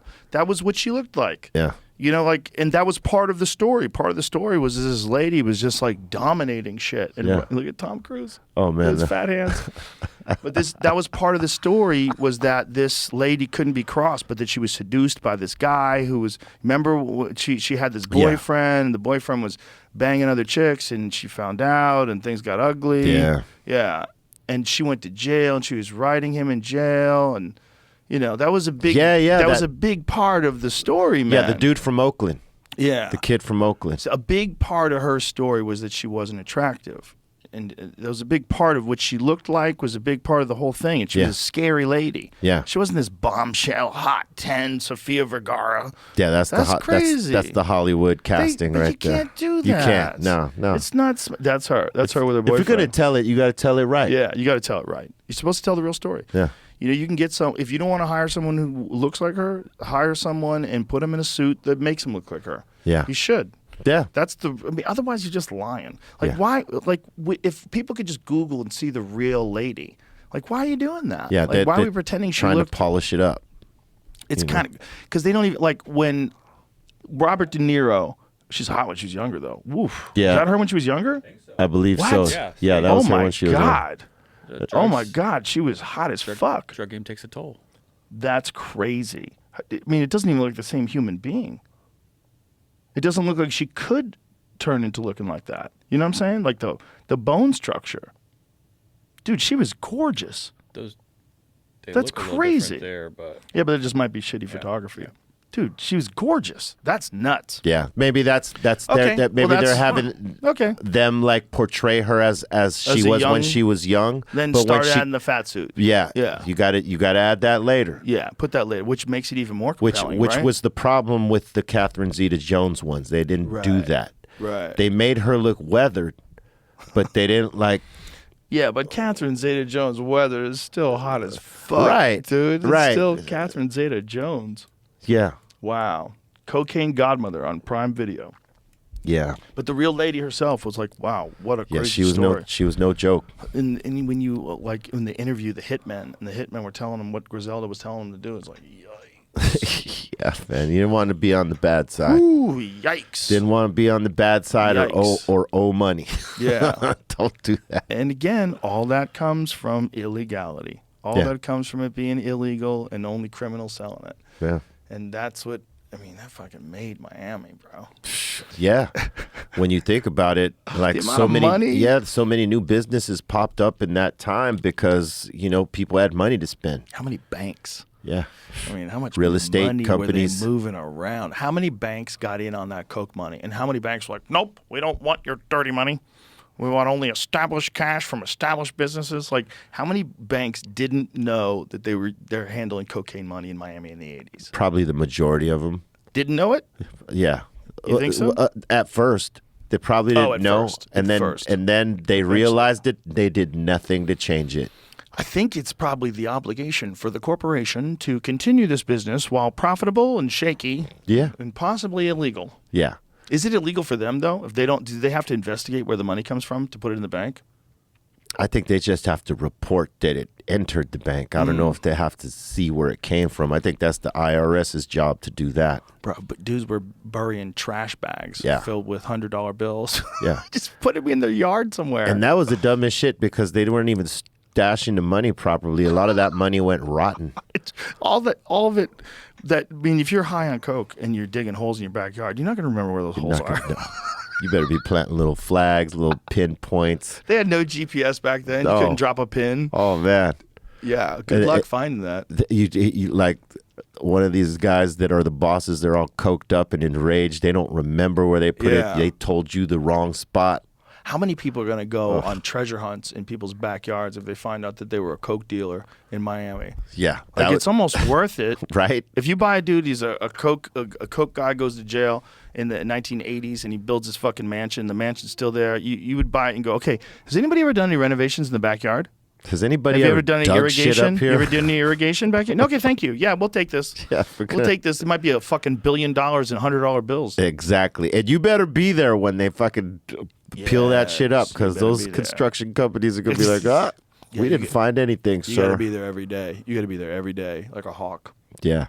Especially when you know where you got it from. Yeah. There's probably like pirate treasure still places that people haven't found. Absolutely. Like, what is that one island? There's some island where these pirates went there and they built this elaborate trap. Like, there's supposed to be some sort of, you know what I'm talking about? Yeah. People try to dig this up many, many times. Yeah. It almost sounds. I think there was like even a documentary about or a television show about it. Both. There's both. I've listened to a book about it. It honestly sounds like it might be nothing because so many people have tried to do this for so long.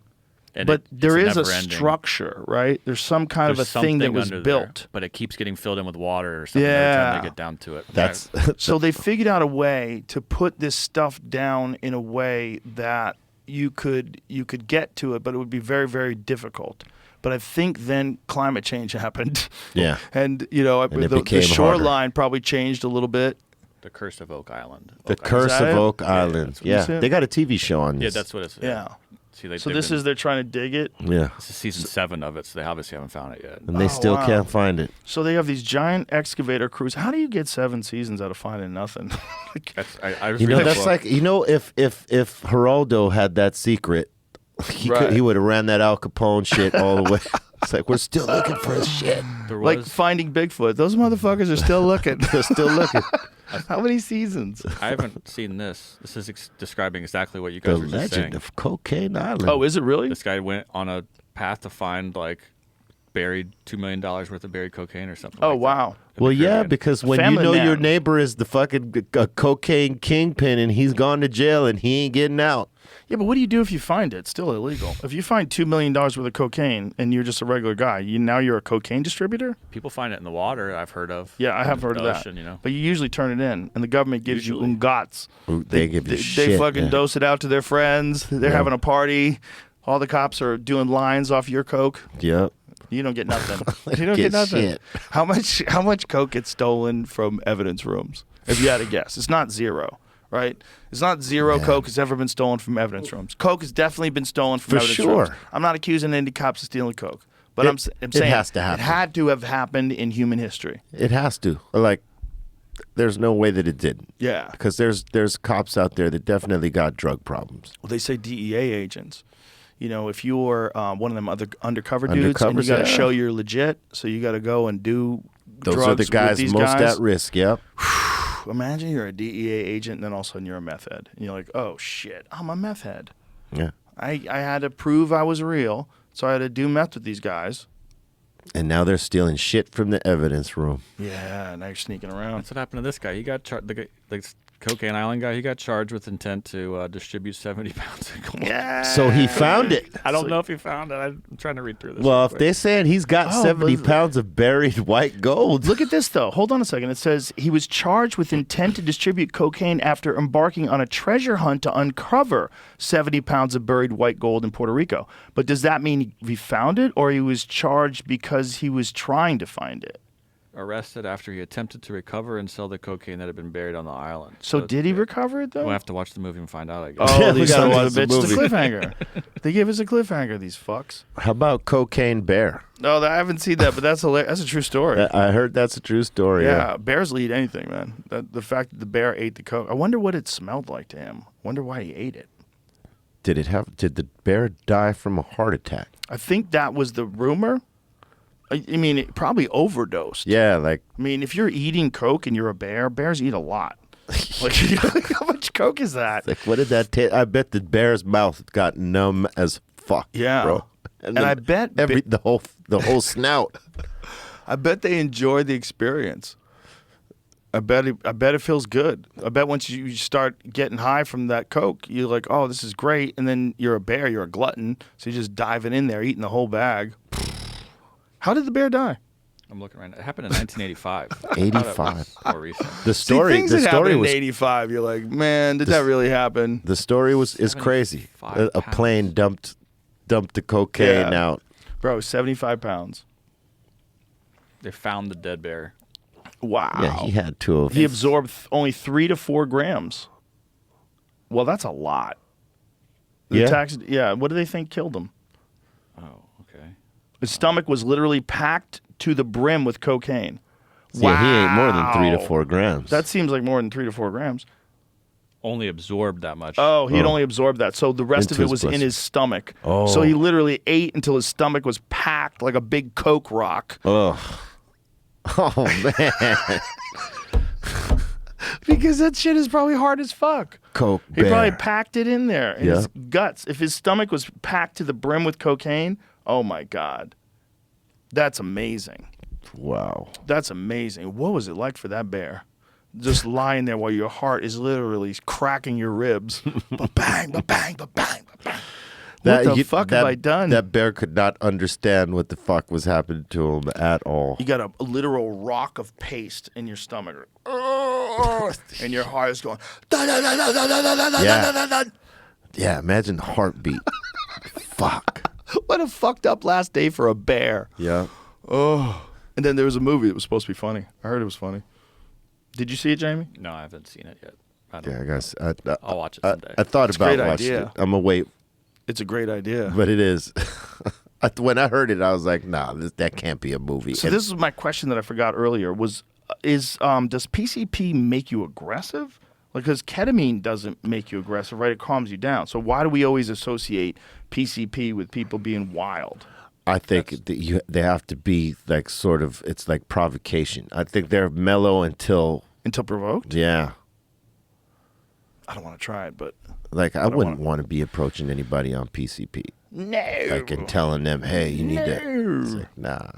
And who knows what designer drug some fucking chemist is going to figure out in the future Yeah. that takes that to a next level. I mean, imagine if there was no... That's probably why I bet is What does it maybe say? this. Dr. Edward Domino, who participated in the early testing of PCP, documented that the drug produces an adrenaline release resulting in a fight or flight reaction with an increased heartbeat, high blood pressure, and raised body temperature. Interesting.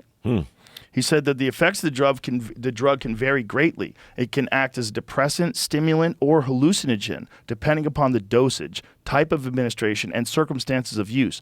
On the street, PCP is available as a powder, tablet, or liquid, or in leaf mixtures. It may be swallowed, injected, snorted, or smoked. Key factors that determine whether a PCP user becomes violent are the user's personality, the physical settings, and the external stimulants, like what you're saying. Like fucking with them. Something fucks with them, and then they go from 0 to 100. They get instantly. triggered, yeah. It takes something to trigger them because I think they're totally in their own world until someone comes and Yeah. And imagine that you're like in a zone and then the cops come fucking with you. I mean, immediately you're gonna be reactive. They cite the case of West Covina police officer Ken Bredd, who was killed in 1983 by a PCP user who was unfazed by both mace and baton blows. In a powerful display of force, he uprooted a sapling and its 8-foot stake, which he hurled at the officer. Then he managed to grab a shotgun out of the officer's car and kill him. Holy shit, dude. Damn.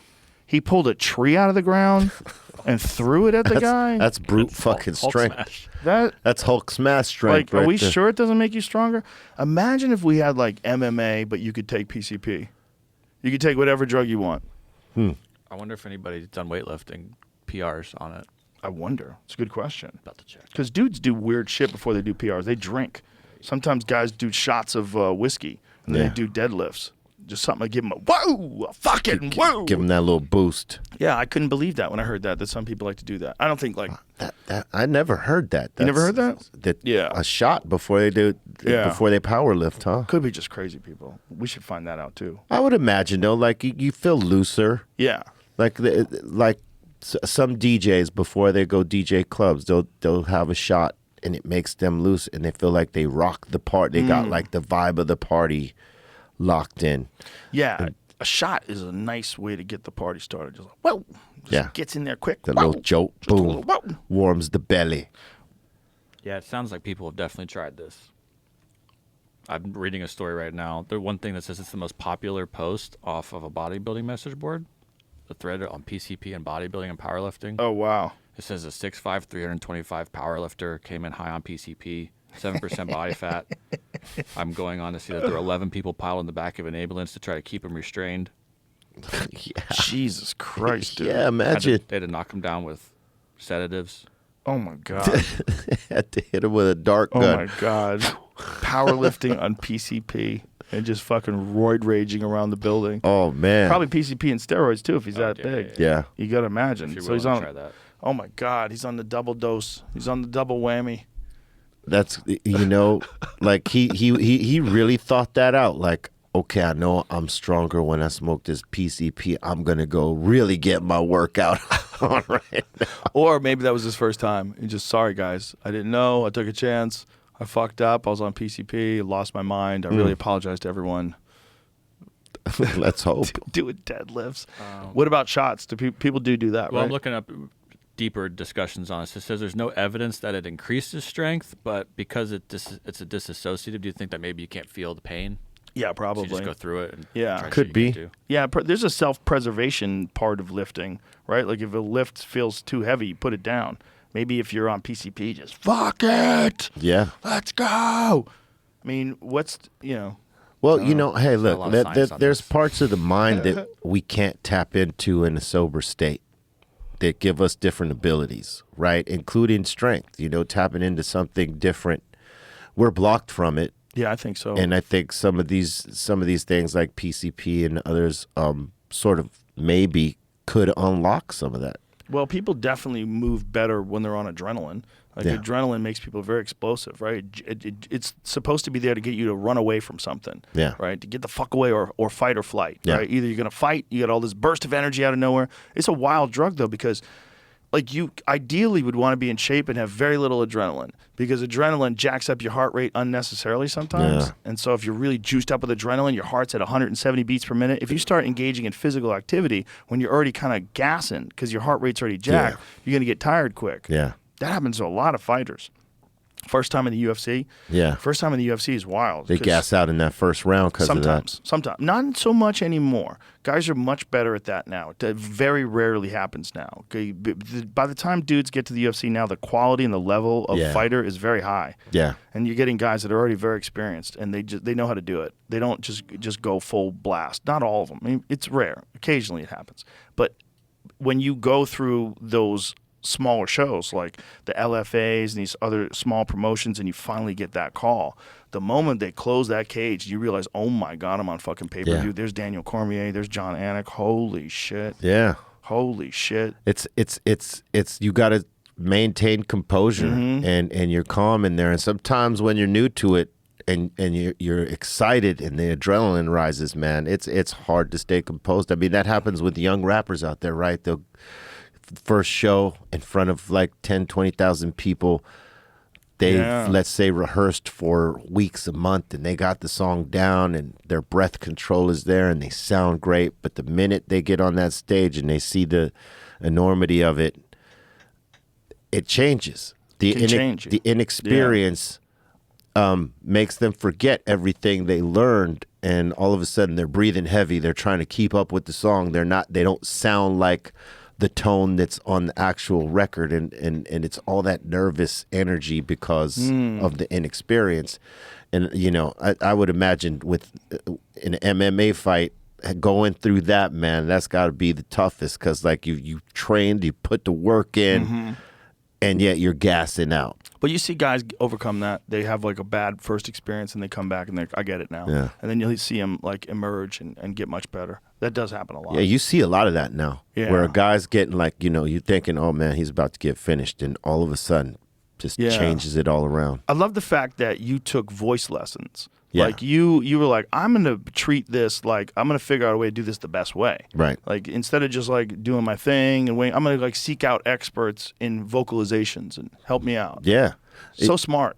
Yeah, I think if you got a different sort of voice, right, and you got to maintain it and not let it get damaged and things like that, you got to find ways to strengthen it, right? And for me, like I knew some of the stuff that was causing damage to my voice. One was I was smoking blunts and I was drinking whiskey before the shows and things like that.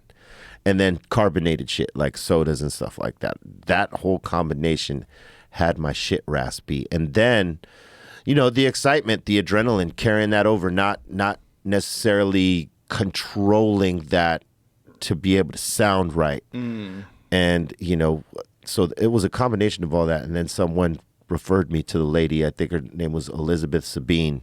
She was she taught like a bunch of different singers, but like her thing was opera. And to teach you how to breathe so that you don't have to over project from your vocal cords and all that stuff from the throat. And so getting rid of the whiskey and the blunts and the sodas, that was one thing that definitely helped. But like with the breath control and not over projecting and staying in key and in tone, whatever, she taught me that. And that like preserved my shit, like so that I could sound like what I sound like on the record, even to this day. Like I didn't really like suffer too much damage like a lot of people do, where like they cannot sound like they do on the record because they've pretty much blasted out their shit by partying and not taking care of the muscle, not taking care of the tool, any of it, you know what I mean? So I always respected the fact that I got this gift, so like I'm gonna do what I got to protect it.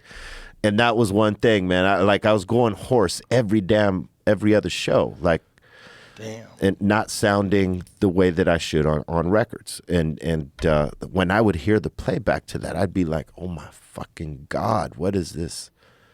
And then finally I reached out to somebody who knew a coach, and they were like, hey, put me on to your vocal coach. I want to try to, strengthen what I got going on here. Fortunately, man, I paid attention to her and I didn't blow it off like, what the fuck is this? Because you can go in there like that and be like, how are these exercises going to help me and keep it? But, until you do them and get used to them and it becomes second nature, you don't realize it. And fortunately, I was serious enough to take the advice and do all the practices.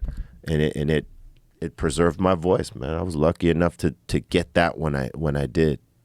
Yeah, it's beautiful that you figured that out. It's a great message for other guys too. Like, treat this like it's a profession. Yeah, man. It's a beautiful profession. I mean, folks that could sing, like let's just say Patti LaBelle, right? I'm not the biggest Patti LaBelle fan, but she's made great music in her time. But in relation to her tool, which is her voice, I mean, she's taking care of it to where she sounds amazing right now to this day in her 70s, like.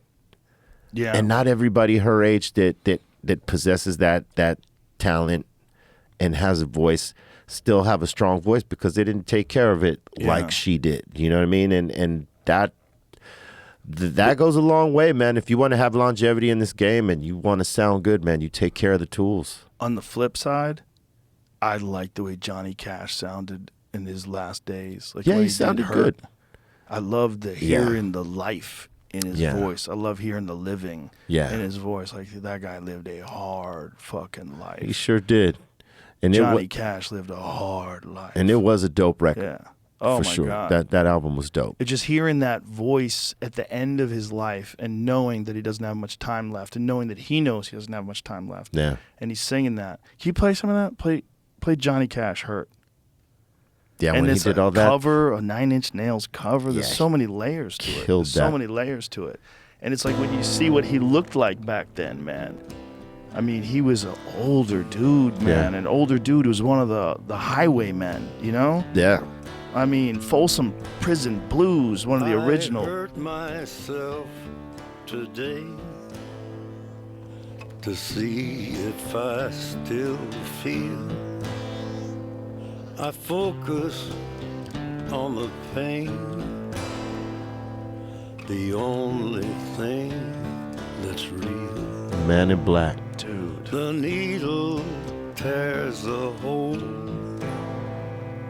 the old familiar sting. Try to kill it all away, but I remember everything. What have I become? My sweetest friend. Everyone I know goes away in the end. Damn. And Damn, that you was good. could have it all. And he did have a problem with heroin back in the day, right? Oh, yeah, he had a problem with all kinds of All shit. kinds of man. shit. I mean, they were partying hard. Those old school outlaw country guys, yeah. him and Waylon Jennings, and I mean, come on, man. Those dudes were going hard. The Highwaymen, that song, Yeah. I was a highwayman.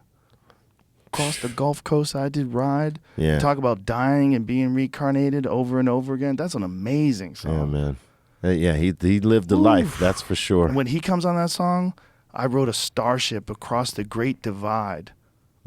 Dude. And when I reached the other side, God, man, that whole era of like those guys, that was a wild group of men. Yeah. And, Wild and group of songwriting partying was men. and songwriting was different back Yeah. then too, man. It was very much more poetic than it is today. Yeah, That's for sure. there was like they would tell stories in their songs. Yeah. There's a lot of it. Look at him, man. The Look highway. at that. Damn. Look Chris at that. Christopherson, Willie Nelson, Waylon Jennings. God damn. That was a crew right there. God damn, dude. God damn. Yeah, amazing. And again, I mean, then they were pretty late along in life too when they did that. Yeah. Those guys were bad motherfuckers to the end. Well, Johnny Cash was. Willie's still around. Yeah. Chris Christopherson still around? I believe so. He's still I think around, so. right? And Waylon's not. He's another one, man. Those outlaw guys, man. That era of country music. Again, you got to realize this is a fairly recent thing in human history. Yeah. You know, the outlaw country star. That's an American thing that happened Yeah, that's here. in the 1900s. That's homegrown. Still around. Look Chris at that. Christopherson and Garth Brooks. Where's the bodies, Garth? Probably says that everywhere, right? So where's the bodies? You know, that's like do you know what that is? That's a your mom's house thing. Yeah. You know, they always pretend that Garth Brooks is a serial killer. Everywhere he goes, people turn up missing.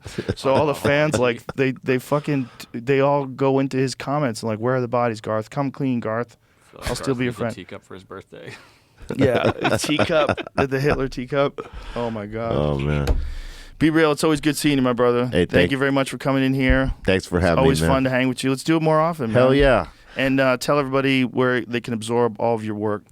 They can find me at, just Google me, be real. It's all right there laid out. But we do our Dr. Green Thumb show Monday through Friday on YouTube. So you can find us there, and we're constantly, giving up our schedule and the shit we're doing, man. It's very random, but yeah, right there. All right, right there. Be real, ladies and gentlemen. Thank you, everybody. Bye.